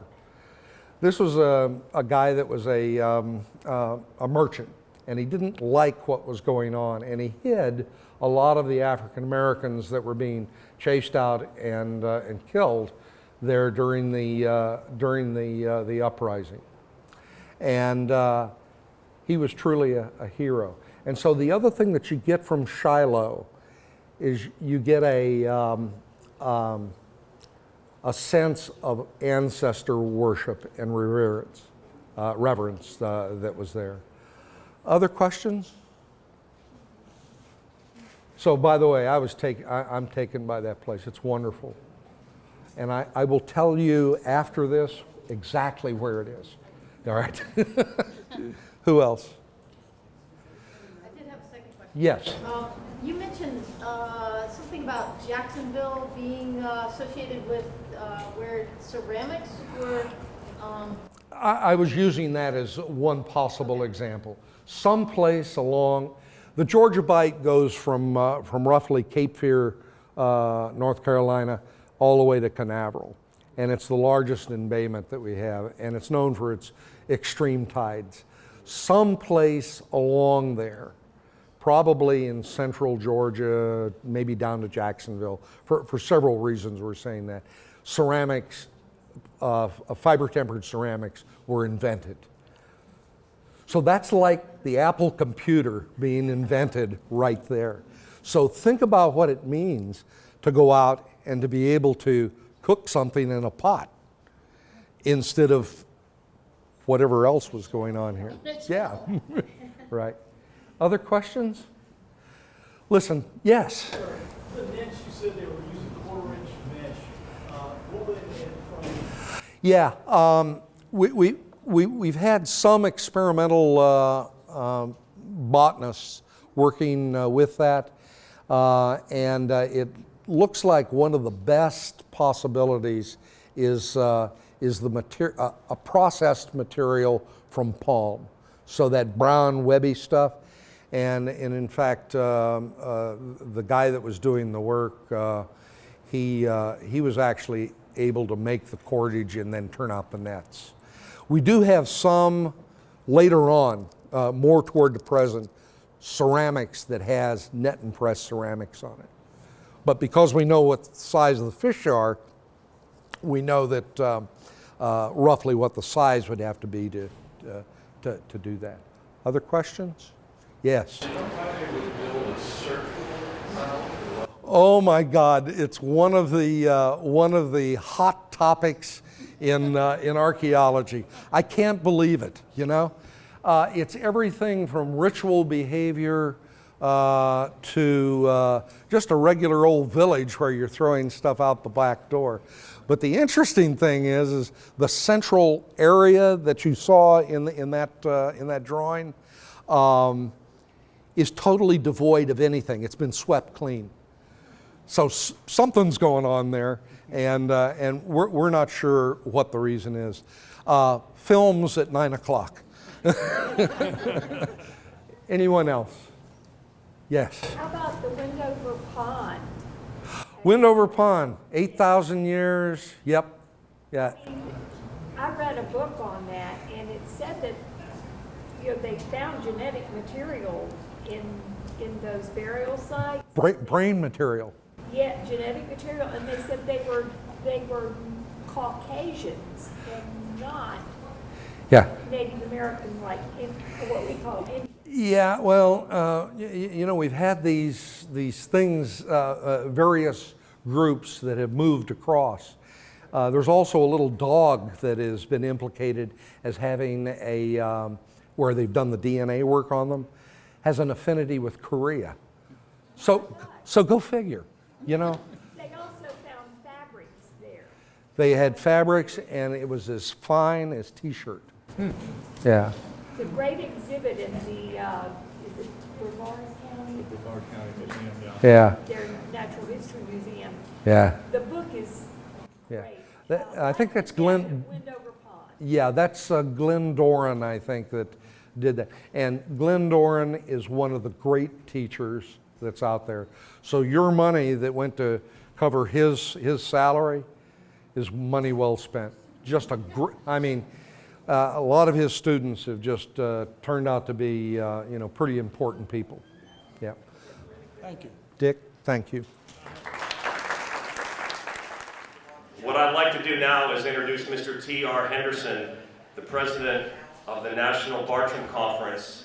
And he's made the journey several years now here to Palatka from Alabama with his daughter Cosette, who also accompanied him the last couple trips. And she's just a pleasure to be around. And she's really fun to talk to, and she really absorbs and understands and tries to learn more about what I'm talking about when I do my children's interpretations here.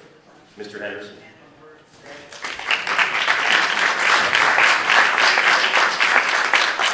Thank you, William Bartram. Okay, yes, I'm an officer with Bartram Trail Conference, as is Brad Sanders, our next speaker, and Sam Carr also. A lot of work going on there, and I appreciate the invitation to be a part of this. And I just wanted to throw out that I've been in love with this part of the country, or in one way or the other, since I read The Yearling back a long time ago, and then got into travels, and it's fallen in love again with that. This is a very unique place, and I appreciate the work that's going on in your recognition of from the National Park Service for your National Recreational Trail. I know how much work is involved in that, and it just feeds into our ambition for the Bartram Trail Conference for a southeastern regional trail. And that's one thing Sam and Brad are working on big time, and it's going to take a little while to accomplish that, but this is the first step that y'all done here, and you've given us some how-tos on the whole thing.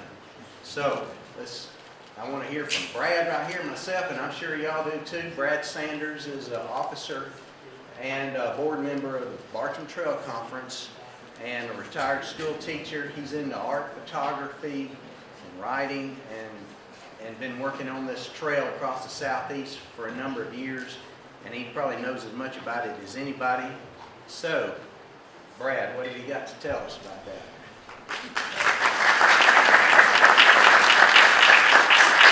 Okay, Sam just mentioned my book. And I usually don't anymore because it's out of print.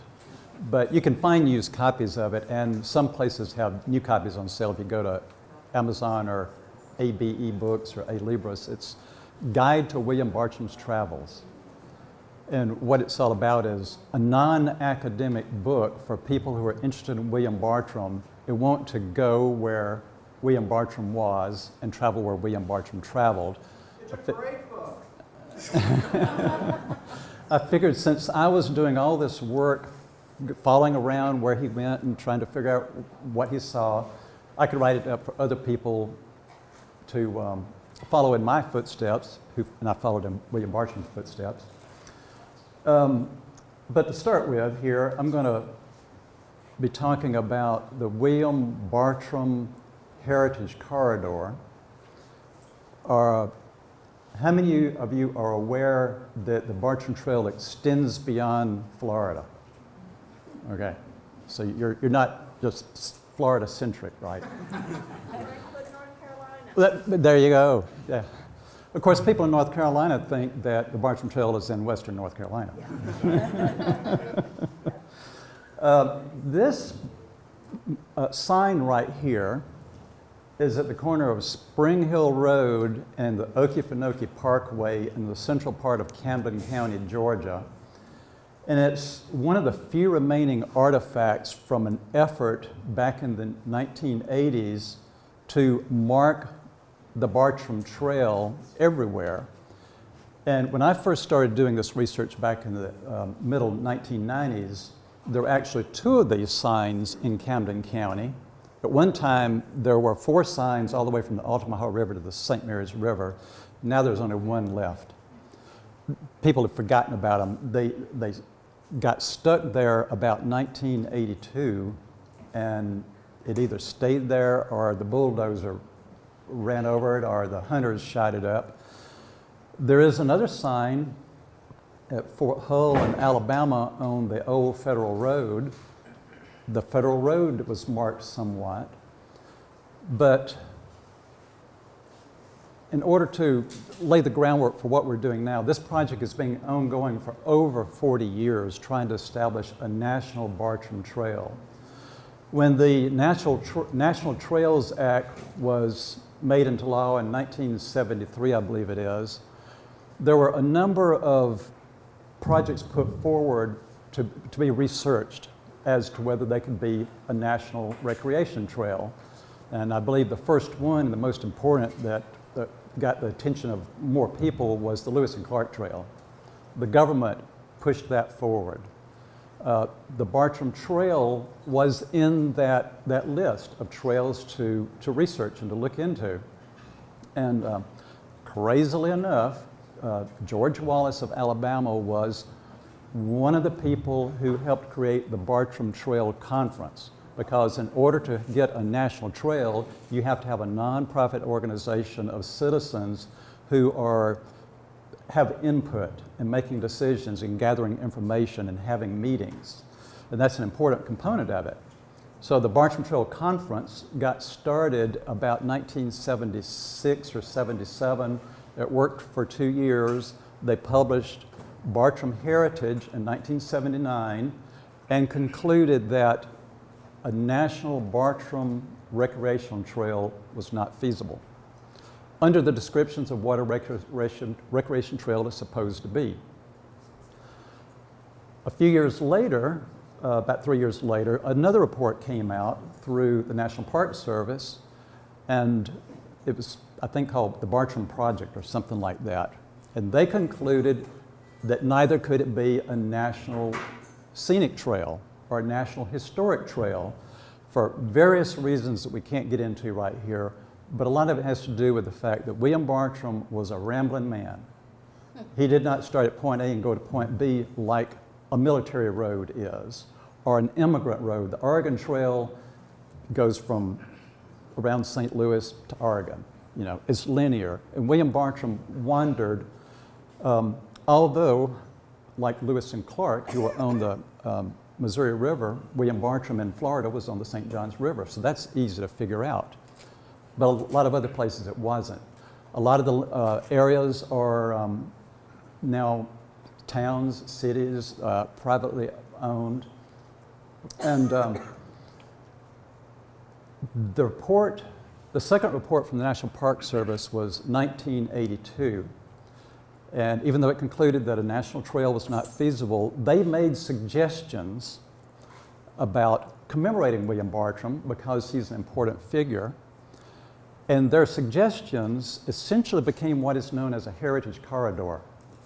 But still, there's not a William Bartram heritage corridor, although there are 40 others that have been put into place since 1982, not one for William Bartram.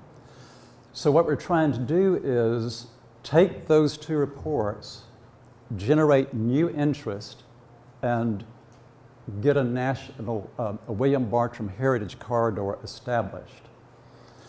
So, what is, wait a minute, but I need these to see page up and page down. There we go. A heritage corridor is not an easy concept. It's not as easy to understand as the North Carolina Bartram Trail, which is a hiking trail, or the Bartram canoe trails on the St. Johns River and on the Tensas River, or the Oregon Trail, which you can still follow parts of it. It's more of a defined area that includes different sites in different areas. The closest thing that we have that can help us understand this is the Gullah Geechee Heritage Corridor, which goes from north of Wilmington, North Carolina, all the way down to Palm Alley, south of Jacksonville, even farther down to the Palm Coast, and down to across the river from Palatka. Palatka's not included in it, but everything on the other side of the river is. And what it does is to collect under one umbrella and to promote research and appreciation of history and sites related to the Gullah Geechee culture of the coastal southeastern United States. Okay, in the Gullah Geechee Heritage Corridor, you have specific sites. For example, the first African Baptist church on Cumberland Island. Hog Hammock, the community, which is a still vibrant community on Sapelo Island.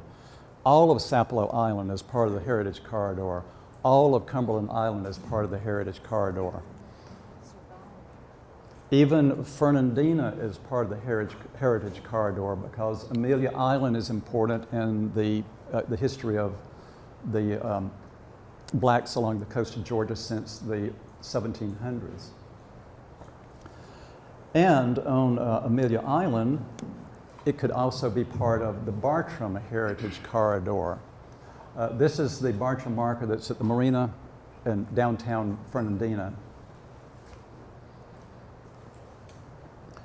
At the Bartram Trail Conference back in March in Baton Rouge, we decided that we were going to pursue this again, the concept of memorializing William Bartram in a national way as a heritage corridor, because we think that now it might work, or it will work. We're confident it will work.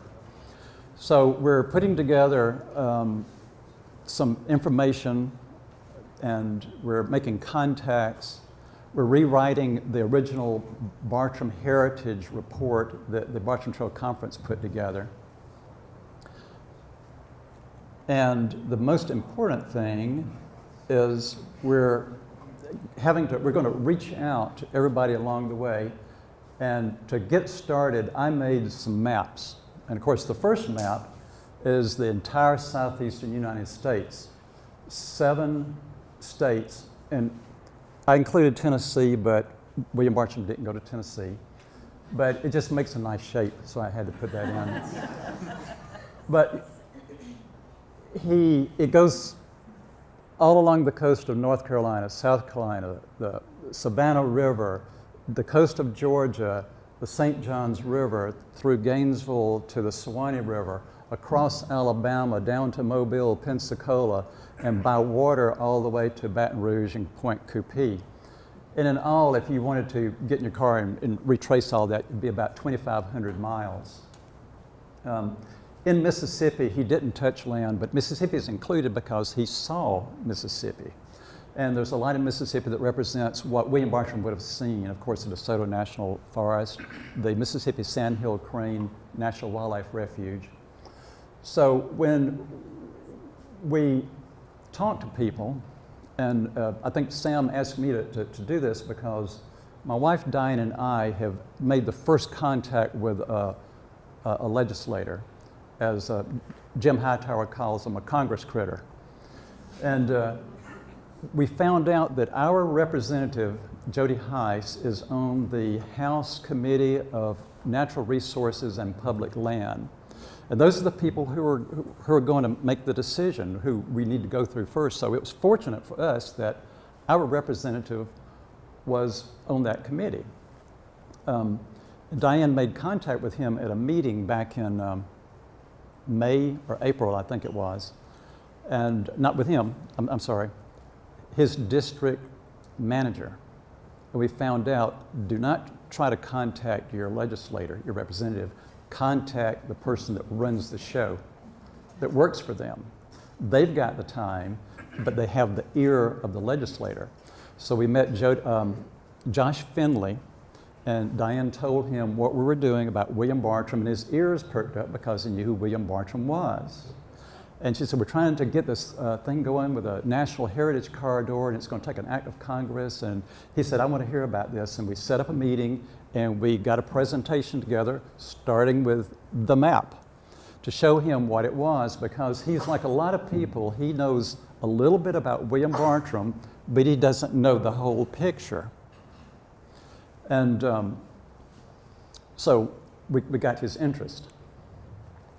And because I am in Georgia, and Diane and I are doing the Georgia part of this, I made a map of Georgia showing where William Bartram went, the blue dotted line, and it's kind of hard to see with the colors here, but the beige area is a corridor that's about 25 miles wide. Originally, the Bartram Trail Conference had a 50-mile corridor, 25 miles on each side of where they think William Bartram went. But I kind of wanted to focus in more specifically on really where we know William Bartram was. And in the map, I've included places like wildlife management areas that are near where he traveled, the towns that he visited, the towns that are there now that weren't there when he came through, like Macon and Columbus, historic sites, national parks, state parks, county parks, because sometimes county parks are really important. So when we put together a packet, we had a PR release saying what we were going to be doing. And we had the southeastern map, showed that to him. Then we showed them the map of Georgia. But because our representative is only concerned, not only concerned, but mainly concerned with his constituents in the 10th District of Georgia, which is where we live, I did a map of the 10th District of Georgia so that they could see who in their district is intimately, not intimately involved, but closely related to the Bartram Trail that we have in mind. And Augusta is not in our district, it's a separate district, but of course William Bartram spent quite a bit of time in Augusta. In the blue line, he traveled through Wrightsboro, the Quaker village, to the Great Buffalo Lick, which nobody knew where it was, but we kind of now have a good idea through some work in the archives in Atlanta. Then through the town where I grew up, Stevens, Georgia. I grew up in the suburbs of Stevens, which is just one farm that was north of town. It was us. And through Crawford, up through Winterfield, Georgia, and then it leaves the 10th District. But when William Bartram went to the Mississippi River and went to the Creek Nation, he went through the southern part of the 10th District, through Glasscock and Warren County, and through Milledgeville, and crossed the Oconee River at Milledgeville. And what's really significant is that was the Lower Creek trading path, which became the boundary between Hancock County and Washington County, Warren County and Glasscock County. So it's easy to follow, but there's not always a road there. But people get excited about that, especially a county like Glasscock County, which I think has maybe 20,000 people living in it. If they knew that somebody famous came through their county, they'll get excited. And which leads into one of the most important things that we learned about our work with Josh Finley. From the first meeting we had with Josh Finley, I think at this time he hadn't mentioned anything to Representative Heiss. He waited until he got some more information. But he said, to emphasize the economic value to local communities, especially in rural areas, and that's fairly easy because a lot of the areas that William Bartram traveled through were still rural areas. And we explained to him, and he did a lot of research, and he found out that a heritage corridor doesn't protect land that's not already protected. It doesn't purchase any new land. It would include within it land that states, counties, cities, and the federal government might own. It doesn't need a lot of money because you're not buying land. You've got minimal staff. A lot of what happens is coordinating the efforts that are already being done by many different agencies and many different people. You know, county commissioners, parks and recreation services, national forests. Those people have their budgets and they're doing what they're going to be doing. That doesn't come into the Heritage Corridor's purview. The Heritage Corridor is there to coordinate efforts to commemorate William Bartram in those areas and to have a minimal staff, to create a website, and to do promotion. It's kind of like a clearinghouse.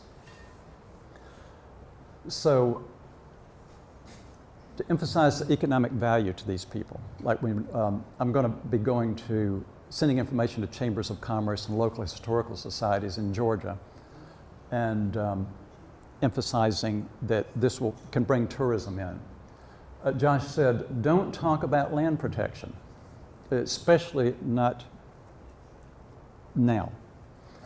And we don't have to because the Heritage Corridor does not protect land, and it doesn't purchase land. Emphasize the fact that a heritage corridor can be created with no land acquisition and with minimal expense. Make this a multi-state project and get a congressional representative from each state on board. And we already knew that it was going to be a multi-state project, but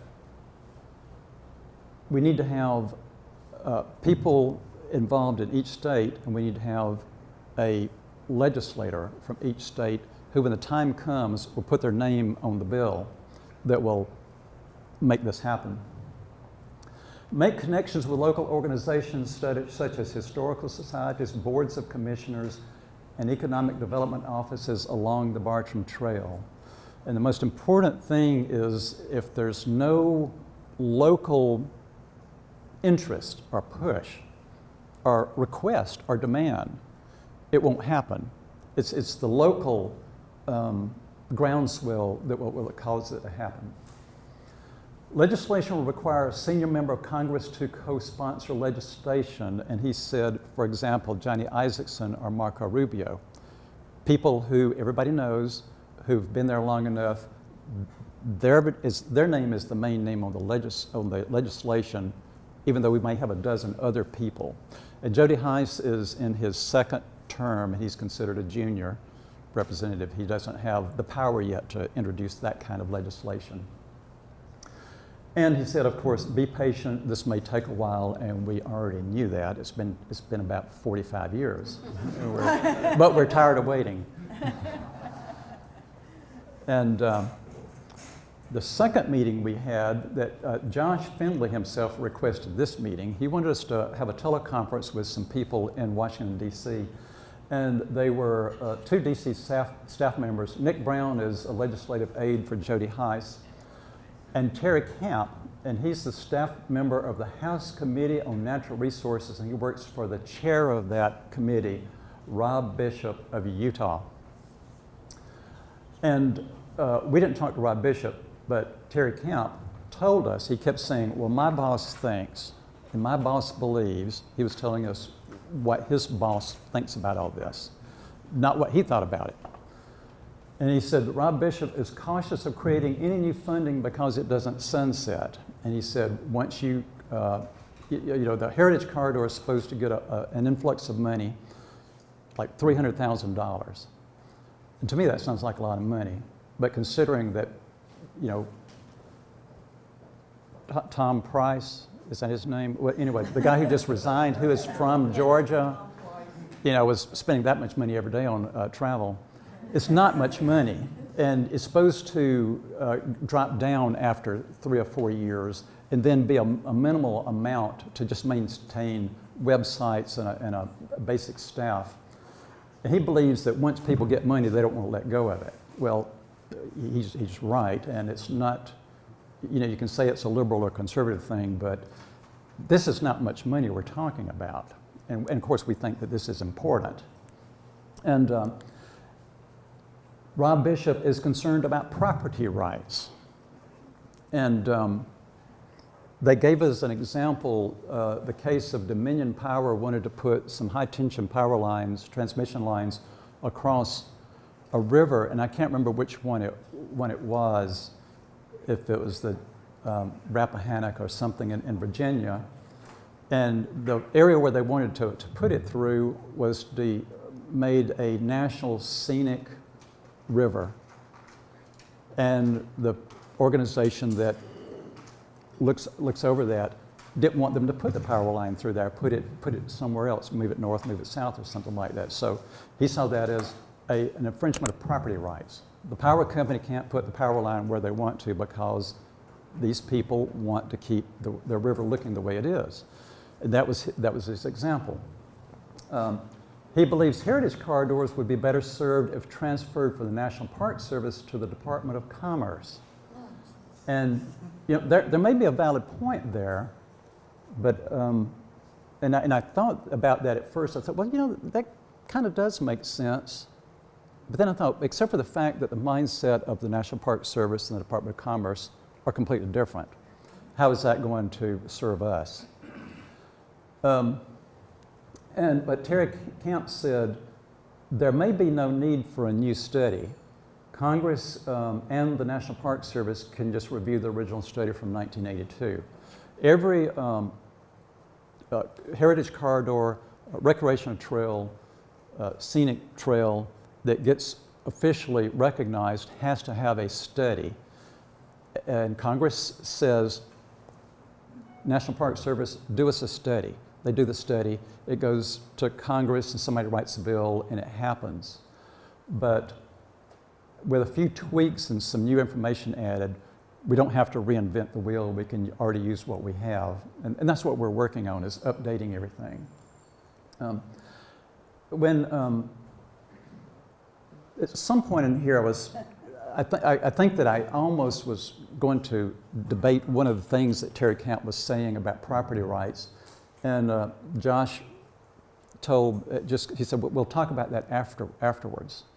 So I pretty much just stopped and listened for the rest of the teleconference. And Josh, in kind words, said to not be discouraged. This committee is dominated by people from the West. And people who live in Utah and are politicians have a completely different view of public land from somebody in Florida who's a politician. And they have a lot of public land, and we don't have as much public land. And some of them don't want as much public land, and some of us want more public land. But a heritage corridor is not going to create new public land. It's just going to use what's there. And I think what I was trying to do was kind of make that point. And I think what Josh was saying was, it's falling on deaf ears. They're not going to listen to it. They've already said what they're going to say, and this is what they believe, and no things that you can say to them will change that. But Josh said, you know, these people who are on the committee, who run it, are from big Western states. He said, but that's not going to keep it from happening. What you have to have is Southern legislators. He said, if you have 7, 8, 10, or 12 legislators from the South who put their name on a bill for the Bartram Heritage Corridor, it will happen, despite what anybody else says or thinks. So I'm trying not to be too political about this, but you know, living in Georgia, I was just kind of taken aback by these, you know, I thought they would say, William Bartram, yeah, I know who he is. Well, he probably doesn't, you know, because he lives in Utah. Okay, the third time we met with Josh, we were with our representative, and Jody Heiss was in Oglethorpe County, and July the 21st, and it was an economic development tour. They took him around and showed him some of the industry and the farms in Oglethorpe County, and Josh wanted us to meet up with him at the end for a very quick 1-hour little tour of Oglethorpe County where William Bartram traveled. And, you know, as you know, a lot of the Bartram Trail, you can't take somebody there and show them, and it looks like the Bartram Trail. It's just a dirt road and it's woods, or it's a river full of water with beautiful fish and flowers and stuff like that. But I hit upon the idea that the trail that William Bartram was following with what's called the Survey Party, when that part of Georgia was ceded, purchased by Georgia, later became part of a railroad bed. The Georgia Railroad, which was established in 1832, on high ground. The trail was following high ground. The railroad, for obvious reasons, was following high ground, the same trail. And the railroad was originally pulled by horse. The cars were pulled by horses from Union Point to Athens, Georgia. And in 1840, they got a locomotive. And this was the third railroad in the nation. Well, there's an effort now to create a bike trail on the old railroad bed called the Firefly Trail.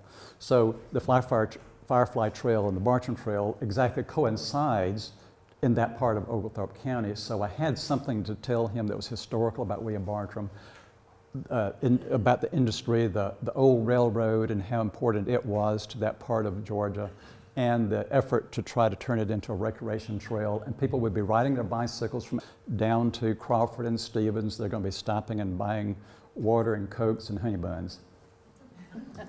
And so this is Josh Finley, our angel on the left.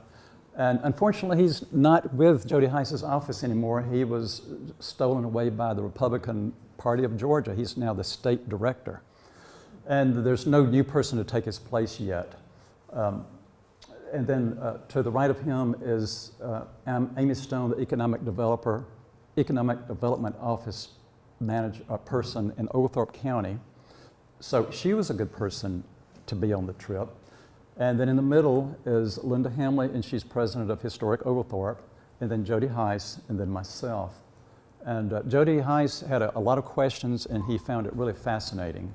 And he said, keep building up more interest.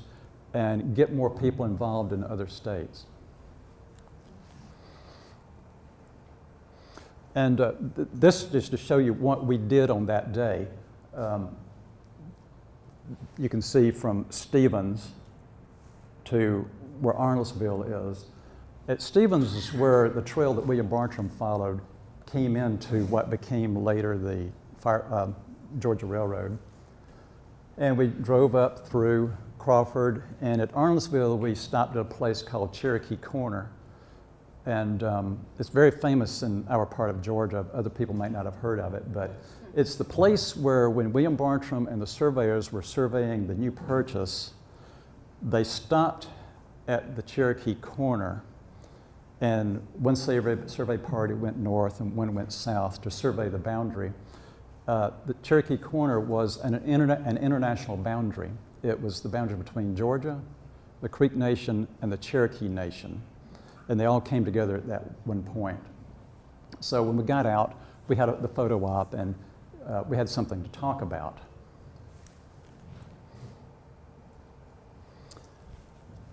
So once Josh left Jody Heiss's office, I decided it's time to get involved with meeting some other people in the state. So I made a list of the representatives in the state who are on who include the Bartram Trail. And what I will be doing is give them the Bartram Trail Conference PR release, a map of the Heritage Corridor in the southeast Georgia, and I will make a map of their district. And I will include a little section, a description of Bartram's travels in their district with some excerpts of what William Bartram said, because that always catches people's attention. And with the PR release, I'll have a synopsis of the past studies and legislation, just a real brief description with links to the original documents. And this is the list that I have started of each county that the Bartram Trail goes through, the Board of Commissioners, economic development people, historical societies, people like that. And I'm starting with Camden County, since Diane and I live part-time in St. Mary's, making contact with people there.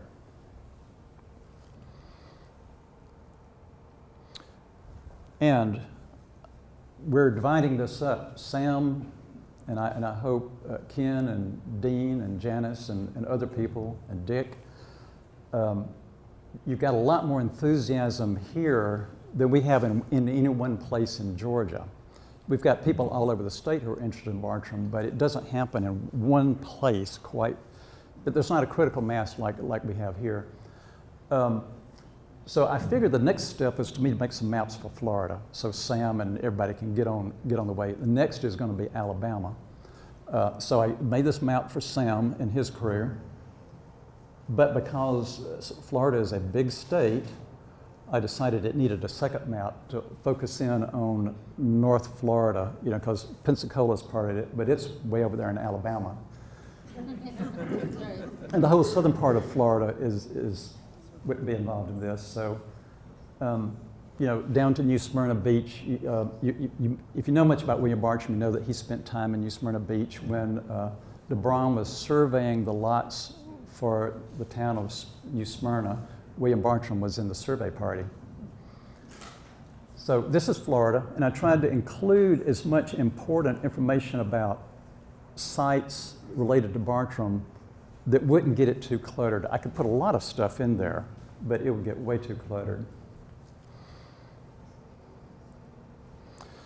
And this is part of the presentation I did at the Bartram Trail Conference in March. There are trails that are already named for William Bartram, and it stems from the work from back in the 1980s. One of them, which was originally the Bartram Trail in Mississippi and the Soto National Forest, got renamed. And it looked like that was what was going to be happening. People were going to start forgetting about William Bartram. But lo and behold, there's a new resurgence of interest in William Bartram. So these are all national recreation trails. And then there are other trails that are in national forests, national parks, local rails to trails, local hiking trails, biking trails, and these are all over the southeast. So this has to do with recreation. And this is not even talking about historical sites. Driving routes that people can get on and drive from one place to another. In Florida, the most significant one is from Switzerland to down past the Shands Bridge, the 13, Florida 13, is the William Bartram Memorial Highway. And I made a list like this for each state. In Georgia, we have Okmulgee Mounds National Monument. The town of Midway, the town of Darien, the whole entire town of Darien, because he lived there for the better part of a year. And then, of course, some selected sites in Florida. And these are the ones that I just consider the most important. This is not the exhaustive list, because you can probably have that many just in Putnam County.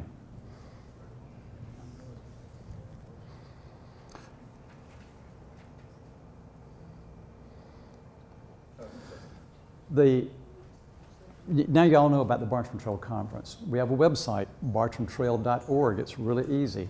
If you type in Bartram Trail, the first thing that comes up is the Bartram Trail Conference. We have a section on the Bartram Trail in the 7 different states. And when you go to the main page, there's a map. Any page for any of the states like Florida, Georgia, Alabama, there's a link to the map. And the map is a Google map that's got Bartram's route on it. And I have been slowly, over the past 2 years, putting in markers for sites that are important, like where William Bartram wrote about something at the place where we know he wrote it. Or I have a map of one of the Bartram historical markers, or a map of that place, like the shrimp boats in Darien. And since it's a Google map, you can zoom in and you can carry it on your iPhone or your Samsung phone with you everywhere you go, and you can get down really close and follow the Bartram Trail as you're traveling around. So you can make it generic, or you can get really close to that. So, okay, now do you know? I was asked the other day, so we really want to take a trip doing this, but we don't have a map. Yeah, you do. Yes, you do. Well, somebody asked me about this map, and when I put it together, I sent a link to all the board members of the Bartram Trail Conference and asked them, and said, you have permission to add things to this now, please do. And then at the next conference, I was talking about the map, and somebody said, oh, we've got a map? Send me a link to that. I said, well, I already did, but I will do it again for you to ignore. How do you zoom in on this? I have no idea. Oh. Would it be a plus, plus, plus? I'm sorry, yeah. I think it's No. Control plus. Okay. Of course, this is difficult without a mouse. It is difficult with that. But you can see that we've got the route, and we've got all those little red dots and blue dots that mean something. I can't remember which is which, but some of them are Bartram sites, and some of them are just things that would interpret William Bartram.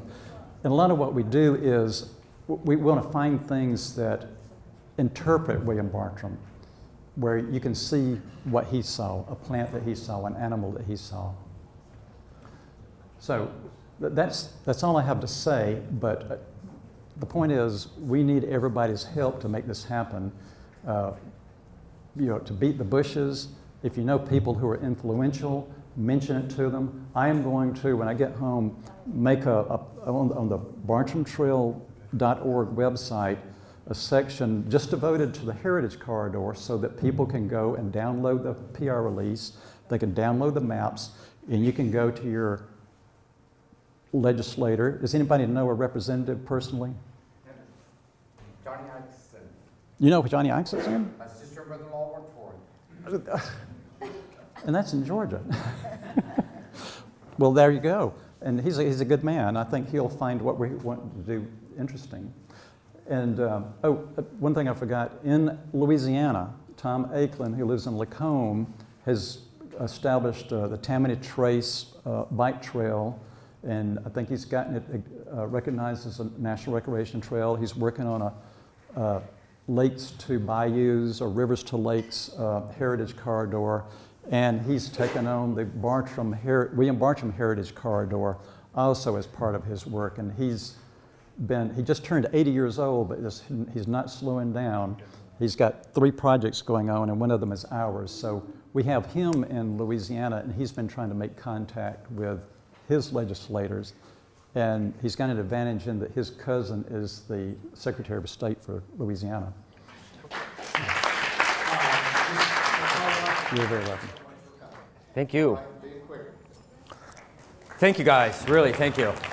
It's been a long time since I've been able to give a talk, so I might stutter a wee bit, and I might do a lot of uhs, but work with me. And once I get this flow going, I move pretty fast and keep the images going, so you have a lot of visual intake. And I'm going to throw some humor in here, so I like to start off with a little humor.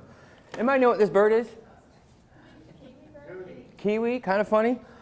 This might show my age, but what it actually is, I've given it a new name. It's not quite scientific. It's called the Philostylurus maximus. I mean, look at that.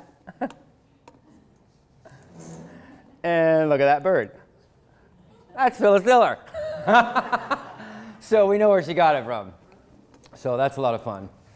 I throw a little humor in, but fun, but I found that picture on the internet looking for a specific bird, and that came up, and wow. Bartram would have loved that. I don't know. It's a Philostylur. It's a Philostylur. Come on. They made it up. God has a sense of humor, and I love it.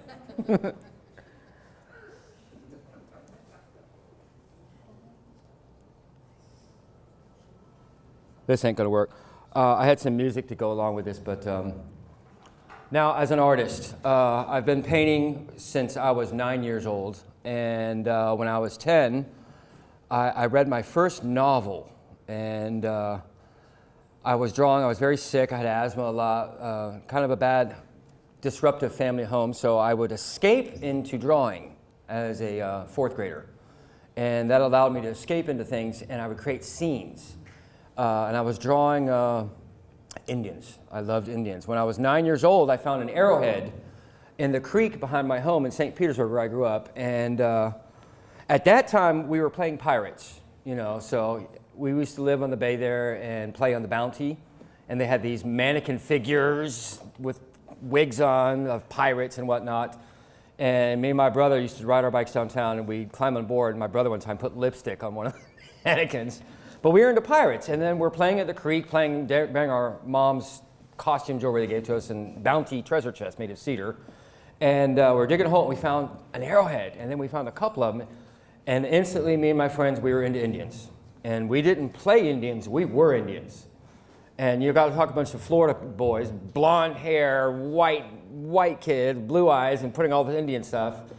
And I loved Indians. And at that time, my mom had divorced for the 4th time, and she met a gentleman, and he was of Creek native descent.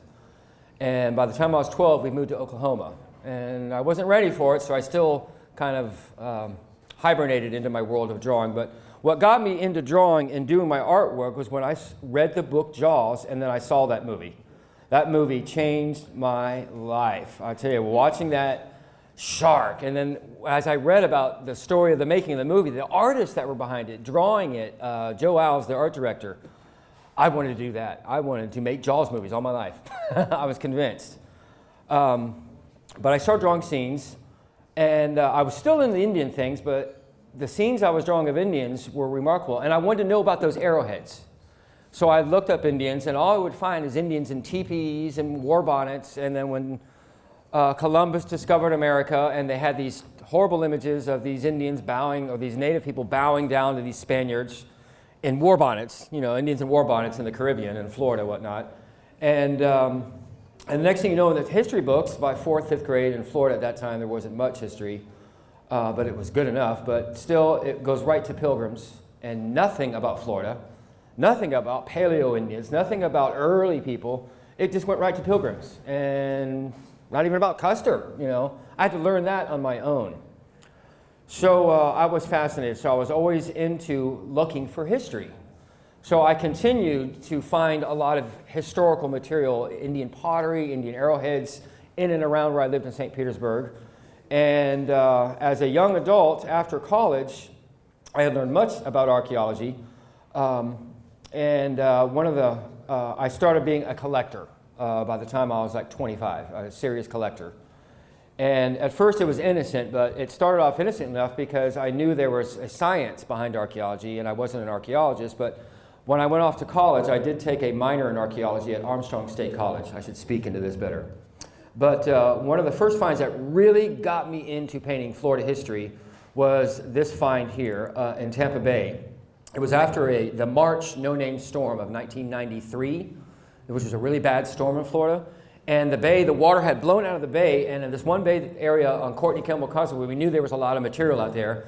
And at low tide, during the storm, or just before the storm hit, I had found this spear point in the marsh.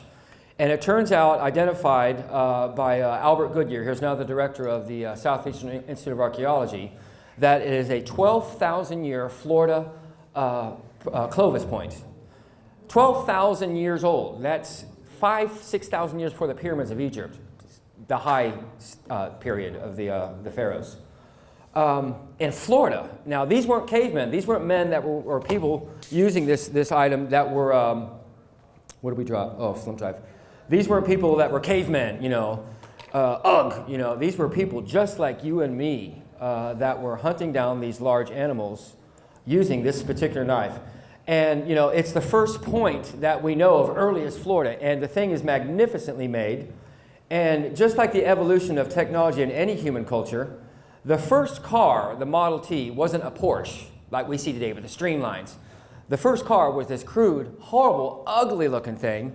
And here we have one of the first weapons patented in the United States, the first known weapon by Native Americans, and this thing is exquisitely made. It's got a distinctive flute up the edge, and the chipping on it, it's almost as thin as a piece of paper, well made. 12,000 years ago. That ain't no caveman.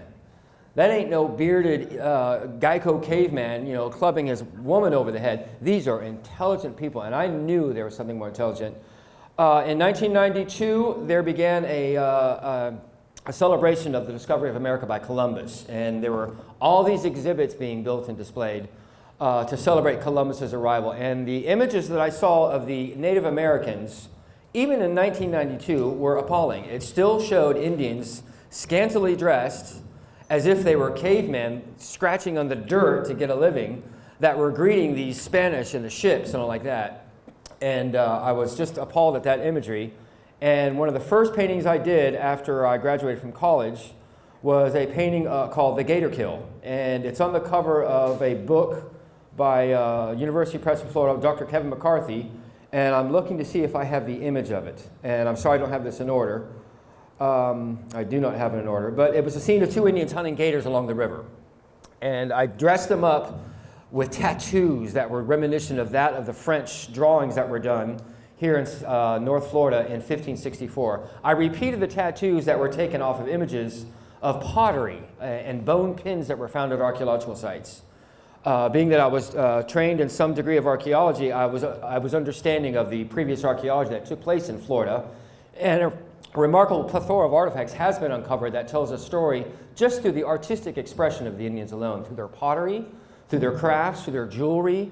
I started to believe also that the work of flint knappers is not just making a tool, it's also a craft. It's expressing an art, because all you have to do is sharpen a tip to a rock and put it on a stick and you can stab something. But the Indians of Florida developed a tradition that was so remarkable.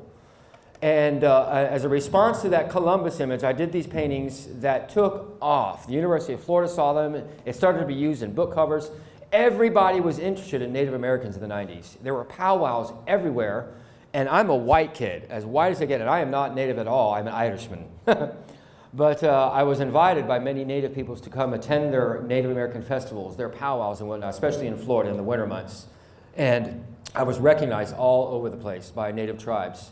Today in Okmulgee, Oklahoma, at the Creek Tribal Justice Center, Indians are plagued with a lot of gangster life that is coming into their casino life because the money's coming in, and with casinos comes trouble. So vote no on any of those amendments in Florida. The Indians are suffering a lot from alcohol addiction, drug addiction, whatnot, as the influx of the crime that comes with that. So there's a lot of trouble on all these reservations with suicide, drug overdose, alcoholism, and so 10 years ago, the Creek Tribal Nation bought 10 images of my paintings in print form to hang in the Tribal Justice Center, because when these kids are going to court in their Tribal Justice Center, this is in Oklahoma, this is in Florida, this is up at Cherokee, North Carolina, my paintings hang there to teach them about their past, so they know that they have a history. They're not, you know, an ethnic culture that we're forgotten, we don't have any hope, and all I have is drugs or alcohol. They're taught through my paintings and the traditional elders a way of life from their past that's remarkable. All the money in the world couldn't buy that kind of acknowledgement, and that help that I can help with others to recognize our history that belongs to you, and it belongs to you, it belongs to all of us as Americans today. And that is what that historical imagery is about that I paint, because I want to tell a story. Just like when Peter Benchley wrote that book, Jaws, he was seeing these images in his head and he wrote them in paper. Steven Spielberg saw those words and put it onto a screen of scenes and images. The paintings that I do, like Steven Spielberg, I want the believers to look at one of my paintings and walk into it. So over the 90s, I was involved very much with painting lots of Native Americans. And this is one of my masterworks I did in 1999 of a flint workshop here in Florida. This is located somewhere near Dade City, and all over Florida there are lithic scatter sites. Lithic scatter sites are areas where Indians lived and hunted and mined the rock and were chipping it out. This particular site was dug by University of Florida on one side. The medium range date for the longest occupation time was about 4,000, 5,000 BC, 4,500 BC. And it continued on, but the procurement, the projectile points that are found there are magnificently made out of agatized coral, and they're beautiful, they're works of art. And so I wanted to paint a scene of the Indians gathering the stone. It's a ravine, it's a hillside along a lake bed, and on this lake bed, the hills meet down and creeks form at the bottom. The Indians, what they were doing, we found out, where they were going down to the bottom of the hill and digging up these large boulders, chunking them up into smaller football-sized pieces, and they would burn them in fire to bring out the red oxides and make the work more workable. Then they bring basket loads of these large pieces, these preforms. Anybody in a village could chip out a basic triangular shape, but to make these well-made, beautifully made, there was probably, for every village in any area, there was one napper that was incredibly well done, and perhaps in any 50-mile radius, there was one master napper. A napper is a person who works rock, who works flint, works church. So these Indians, what I've shown here is a snapshot daily life in the fall months when the acorns are falling from the trees. That's when the deer fatten up. The Indians leave the coastal habitats and they move inland, and they gather all the materials and they're hunting deer in the fall. That's why hunting's always good in the fall. You know, the deer are fattened up, it's after the rut, and they're making the projectile points. This master here, this might be his son, and his son is standing here watching his father do this work. This is an Indian from another village. His hair is different. He's wearing feathers that are different than theirs. In my painting, it's a scene of the Indian coming in here to do trade with his projectile point. And I have found projectile points like this at that site in the orange groves when they do the irrigation. And I have rubbed my thumb along that blade in remarkable recognition of the workmanship. So in the painting, the Indian is rubbing his thumb along that blade, just as I have done 4,000 years later. And when I found those spear points, I was the first human being to touch that point since it was in that ground 4,000 years ago. Wow, nothing more remarkable. There's materials all over. They're using deer antler, small spalding rocks that were probably heirlooms passed from one father to another or from one mother to another. Not just men did work on tools, women did too, but the tradition was often women took care of the household and the immediate area and the fields and the food, and men went hunting and cleared the fields. Even today amongst the Creek Southeastern Indians, there's some funny things or remarkable things you need to know. When a man marries into the an Indian woman in Seminole Creek, you take the woman's name. You don't take the man's name. And if the man chooses to leave or the woman chooses to leave, the man leaves with nothing. Some things don't change. And there's an old saying that I learned, marriage was grand, divorce is 100 grand. And that's okay. But the Indians did have a lot of wonderful things going on in their life, despite the belief of Europeans that came at the time and saw these people as heathens. They saw them as non-believers, as pagans. That's not the case at all. The more I learned and became indoctrinated into the tribal ways of these Indians, I was convinced that what took place, not always, but what often took place here in America, in North America and South America, was a genocide. These people were deliberately killed off to take over. And at that time, especially under Andrew Jackson's time and right around Bartram's time, there was a belief called manifest destiny, that if these Indians have died off from these diseases and from these smallpox and syphilis and slave raids that were taking place, God must have made it possible for us Christians by divine right to clear the land of these pagans so we can take this land over. This is God's providence. It's manifest destiny. That's not the case at all. These people had a way of life. They had a belief system. And according to many of the people of the time, the early explorers would say that these Indians were honoring the thunder god, the sun god, the underworld god. They got it wrong. The Indians were honoring the power behind that stuff. And they called, amongst the Seminoles and Creeks, they called the one God, the supreme being, breathmaker. He gave us life. He gave us life. And we have these symbols of all these different things in life to explain the story of what Creator has done for us, what He has given us to survive in this land. Because we only have a short time. And these Indians always had a belief system.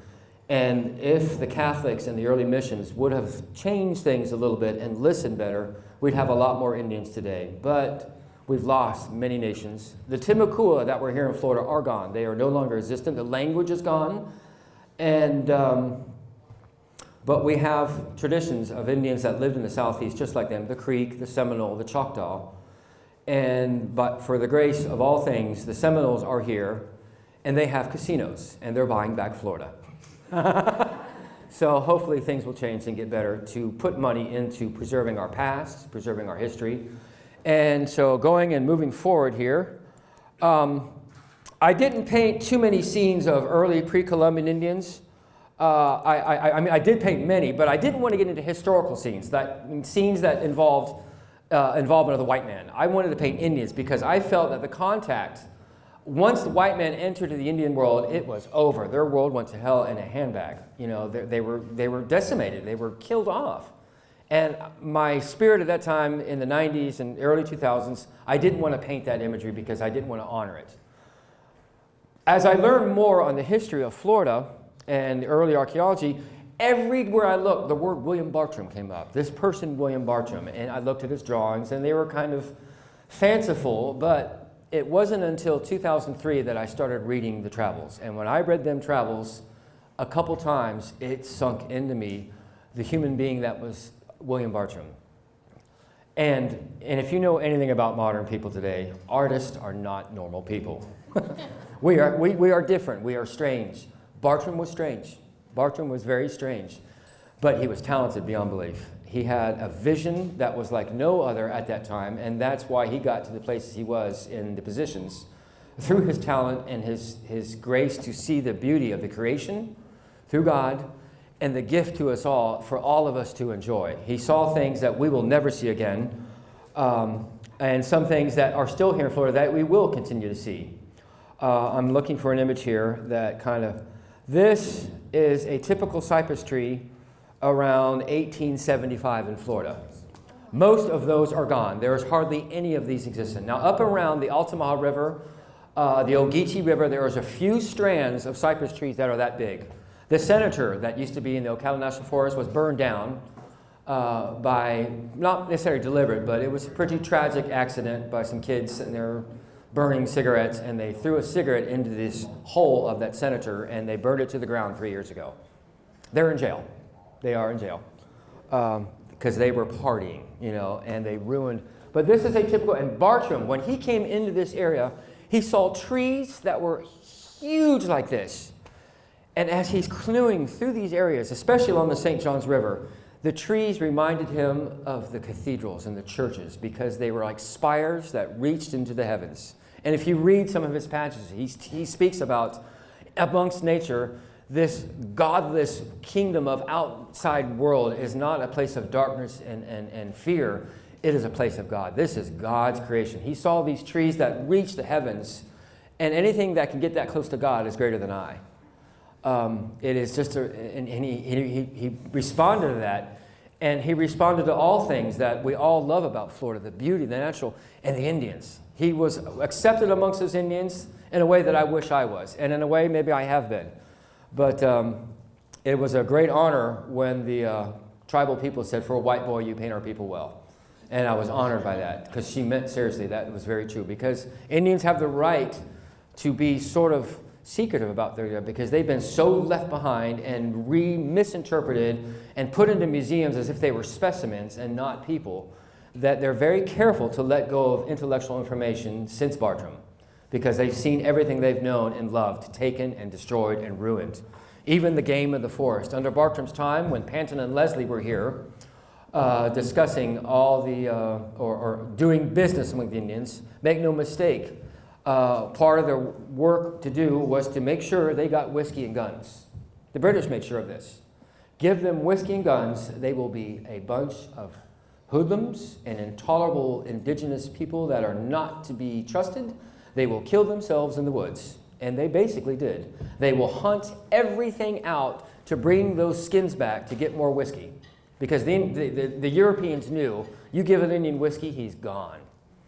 So the Indians would bring back and hunt out, certain groups would, and this was the problem that caused the Creek War, that traditional Creeks were saying, you've got to stop providing the white man with all this stuff. You're killing everything you see for the sickness of greed just to get another drink of whiskey. And the Indians said, "Ah, we can do what we want." And they took the side of the British and continued to trade with that. They were also finding out that their resources were dwindling. Their land was dwindling. They were getting squeezed out. There was not much game left. The skins of deer that were brought into the Panton and Leslie would stack to the ceiling in this one building alone. There were several buildings from Pensacola, Alabama, here to Stallings Island, and a remarkable, the Spalding store, of a trade store, and the Indians were bringing in buckskins.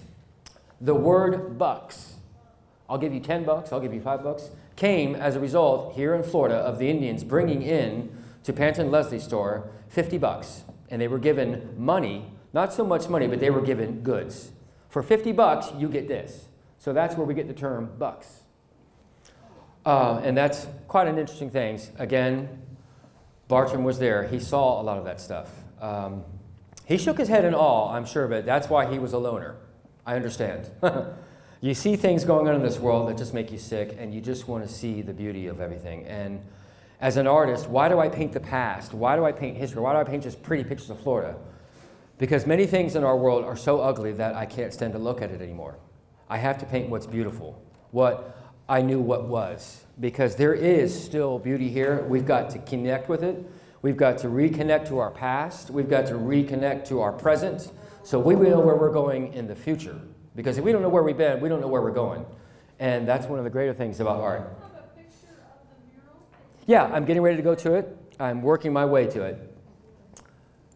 Exit. I've done many murals. One of the first murals I've done in Florida was for Lake Placid. And it's called the Lost in Time. And it's a mural that is 100 and, come on. Straight away, there we are. Got a cup of tea. Get it going. There we go. It's a mural, it's huge. It dwarfs our mural here in the Bartram mural, but it's one of my early murals. It's kind of stiff and archaic, but it shows 3 different distinct time periods of Florida. 12,000 years ago, the early Indians using a Clovis point, like the one I found, hunting mastodons on a Florida that is not like what we see today. It was grassy savannas like the Serengeti Plain of Africa. Little hammocks with little water holes in it that had animals gathered around it. And from each hammock to another, a small stream connected it.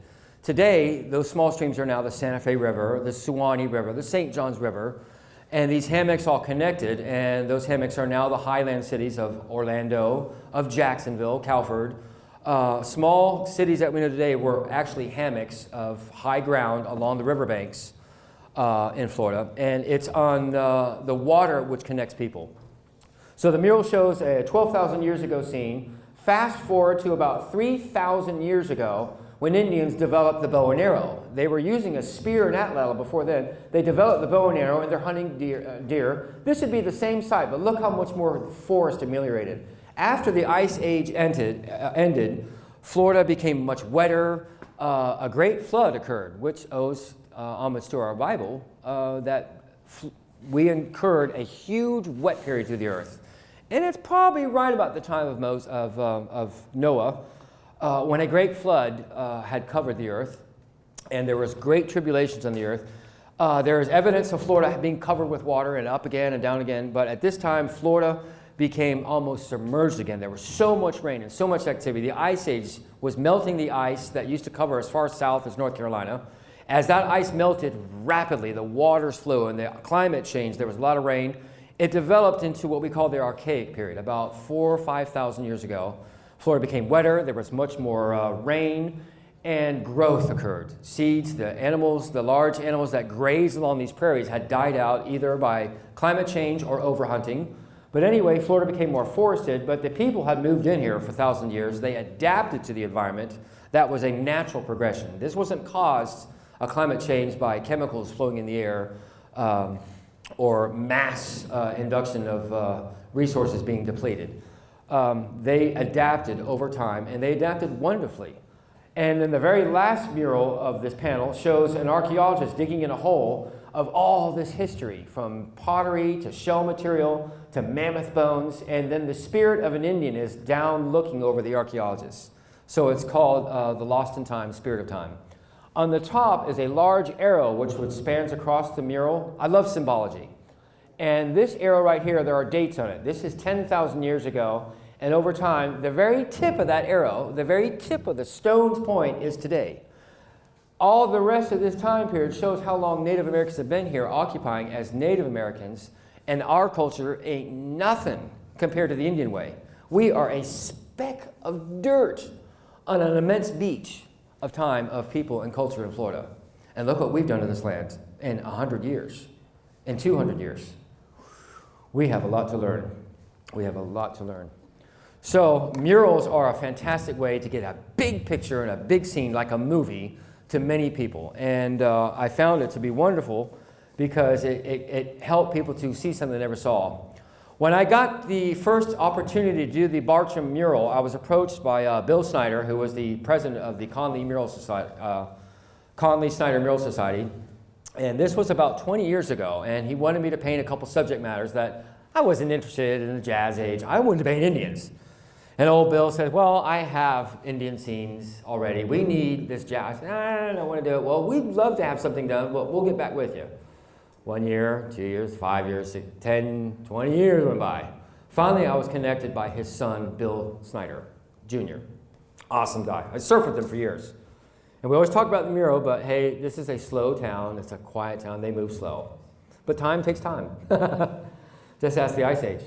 So I got the commission to do this mural, and I came up with an idea, and they wanted Bartram. And by that time, I had learned a lot about Bartram. And to do that mural was a godsend. It's one of the highlights of my career to be able to do this mural for Palatka. And this is, come on, we'll make it bigger. It's kind of digitized, but you've all seen the mural, we get the idea. There was 1,000 things I could have done, but I wanted to capture what Bartram was and what he did and how he got here. He came in a boat, a pirogue. I didn't have much photographic reference for a good pirogue, so I did the best I could. That looks more like a skiff from a modern yacht, but in the small tidal inlets and the creeks that fed into it, there were high ground hamlets that the Indians would make their villages upon. And so I've got this scene here of a Seminole village, and Bartram has spent the night with the Indians. He's leaving the creek, and all the Indians are gathered on the shore. Goodbye, Puck-Puggy, goodbye. They gave him the name Puck-Puggy, which means the flower hunter.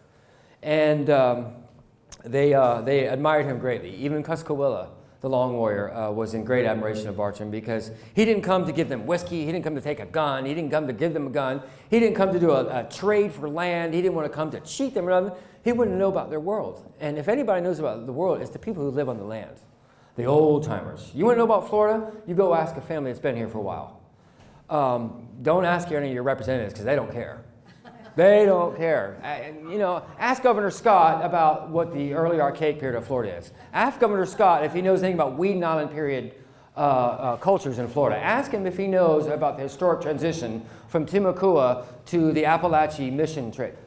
But you ask an old Florida cracker about Florida history? Well, my granddad used to argue with Pedro Menendez. You know, it's true.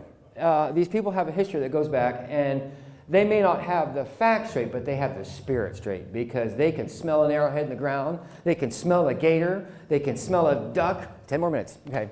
So this mural shows all the things that he encountered. Large alligators, the birds, the Indians, magnolia trees. Up in the Altamaha River, he had found with his father some 10, 20 years earlier, the Franklinidius altamahas. It had been there all along. It wasn't lost, but they came across, it was beautiful. So they named it after their friend, Benjamin Franklin.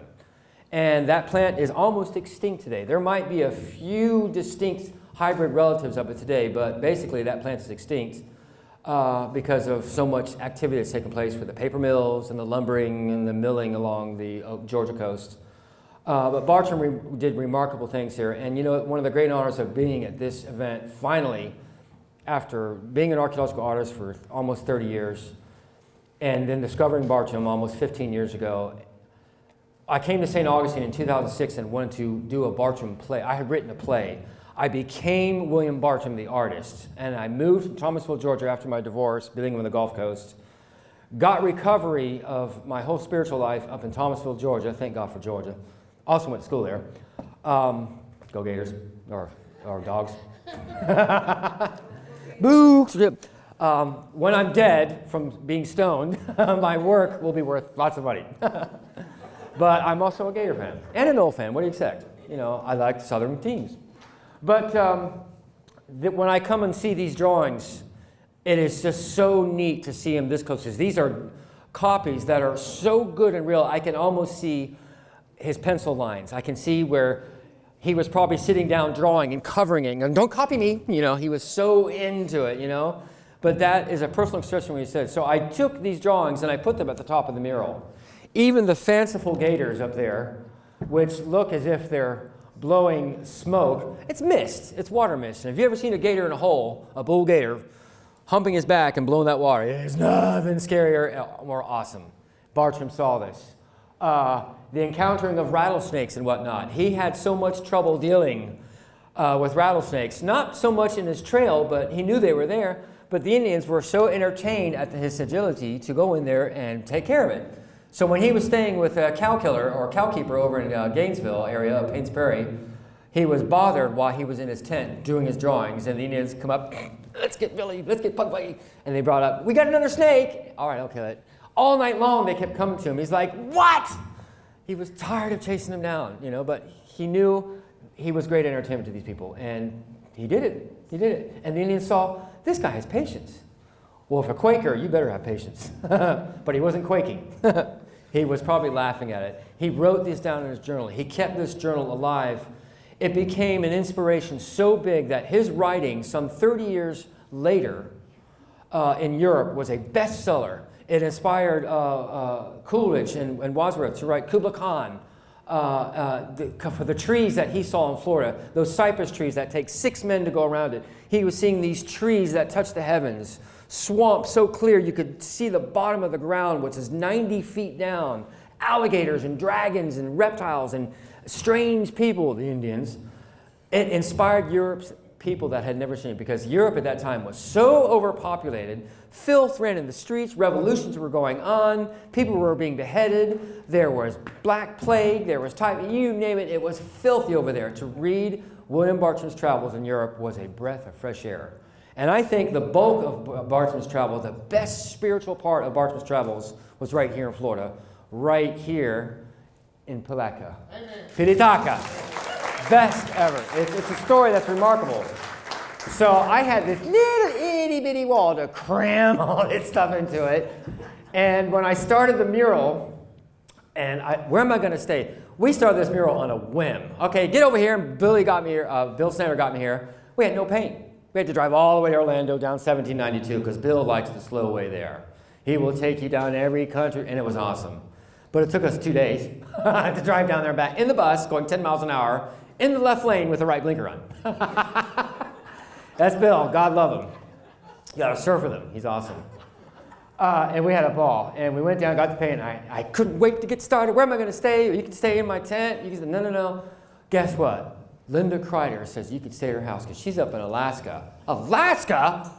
Well, it was so hot, I know now why she was there. I know why she was there. I was there in August on the street starting a mural. I damn near expired. It was so hot. I got done with that mural every day, and I'd go into that house, and she had a music room. Oh, it was horrible. It was horrible. I found peace in Palatka. It was just awesome. But the first day I started it, I started the wall, I started the sky, I did all the sky, and I started that background, and I started the water, and I started scribbling this in, but it was finally, I started at sunrise. By 1 o'clock, I just had the background done, just the sky, and I went back to Linda's house to make a sandwich, and a thunderstorm broke out. No big deal. So I rode my bike down the hill again, back to the mural, and the whole mural, and it went down the sidewalk, to the ditch, down the St.Johns River, and down to the creek.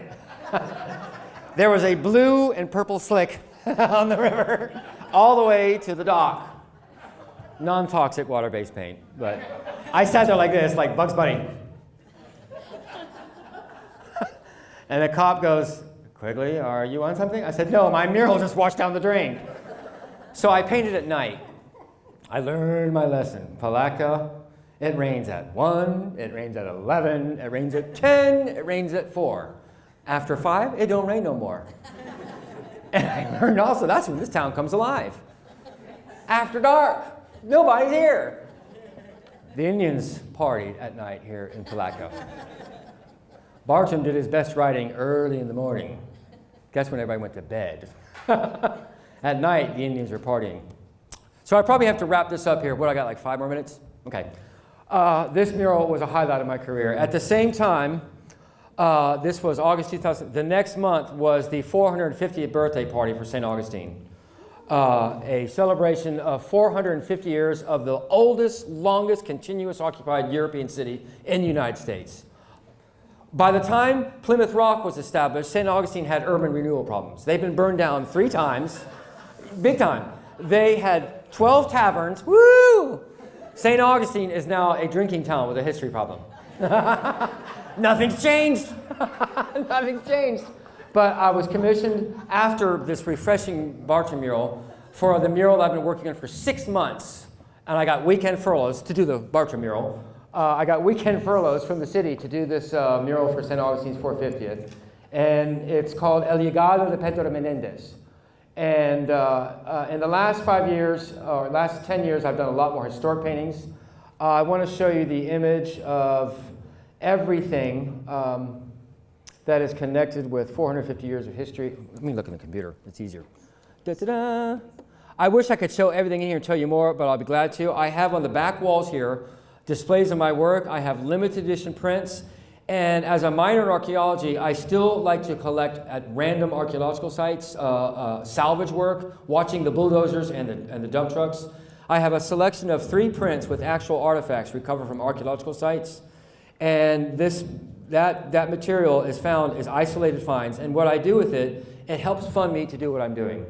I'm not looting sites. I'm not claiming to be an archaeologist, but I'm finding stuff in the bulldozer's trail and using it to promote my ongoing research for archaeology that helps me to do these paintings. Without archaeology, I cannot do these paintings. Archaeology isn't about finding a thing and putting it in your pocket and putting it on for sale for display.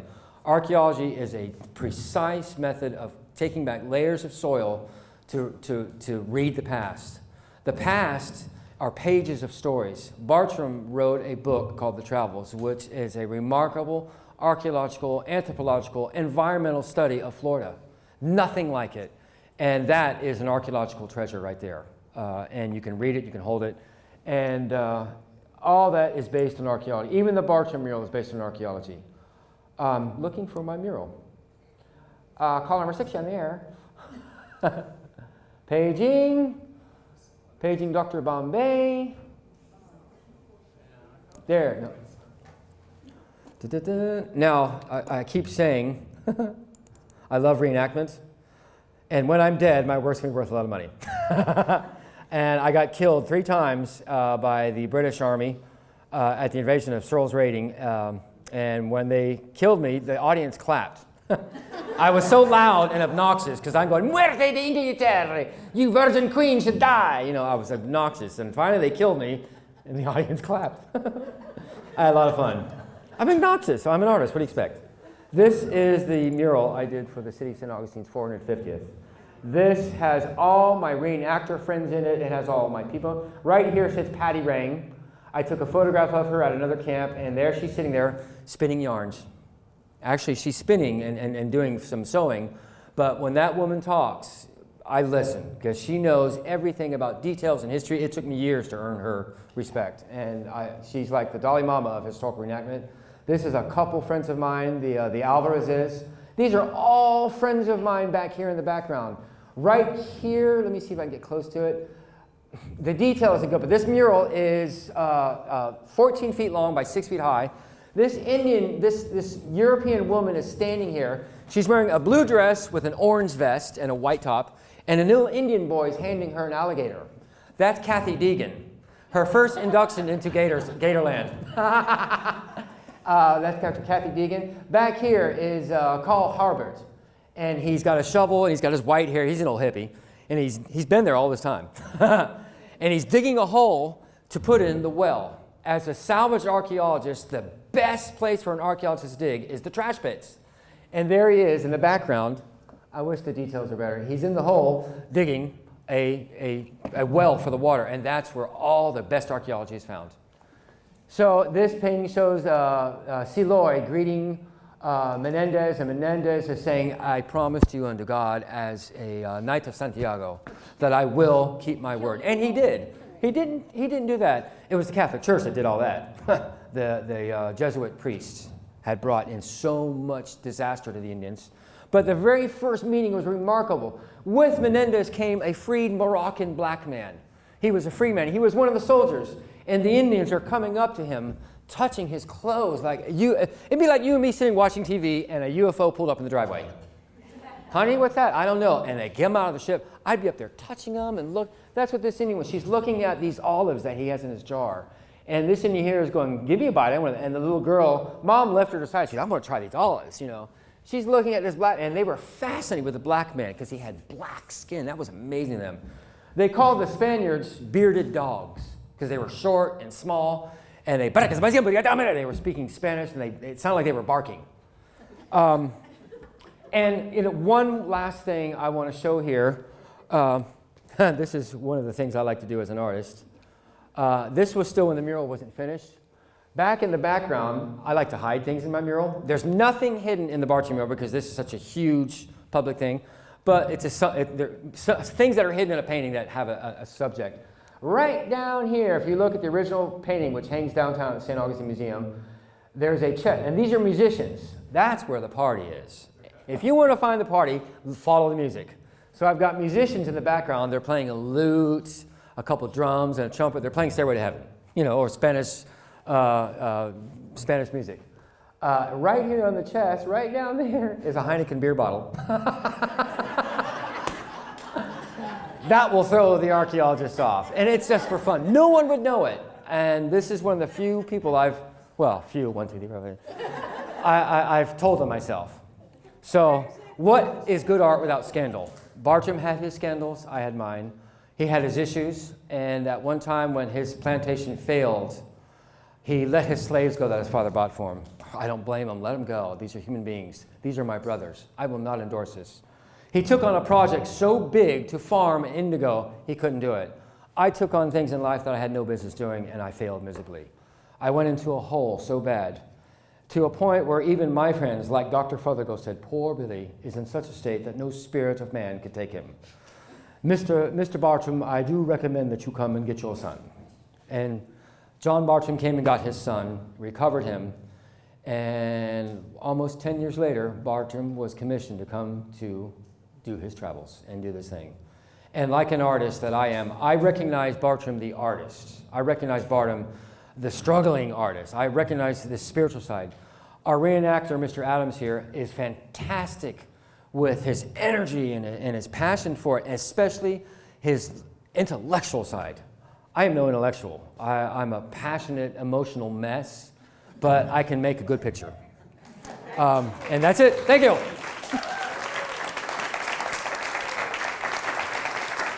I must say, that's a tough act to follow. Yep, Dean Quigley's been all over the place, and he's renowned in this area, and he's quite a wonderful resource for our state. Thank you. I must say, I've been following his artwork for years, and it is pretty amazing. Well, ladies and gentlemen, I'd like to close here this afternoon and give you a big thank you for coming out to this event today. As Sam Carr was saying, the mastermind behind this event, we hope to make this an annual event, so look forward to it every fall. And keep your eyes peeled and tell your friends and relatives and anybody else that would be interested in the natural world here in Putnam County and the St. Johns River and history, art, science. It's all covered under William Bartram. A couple other things I'd like to thank Ken and Janice back here. Boy, did they do a good job on those stacks. Woo! Yeah, I'm a carving artist. They're setting up this room. This doesn't happen by itself. So thank them on your way out, and check out Dean's artwork there. I'm sure there's a very reasonable price tag on those, and it goes to a wonderful cause. And once again, if you haven't read my book, The Travels of William Bartram, take a look and see what you think, and move on from there. Very good. Thanks for coming out, and we'll see you next year.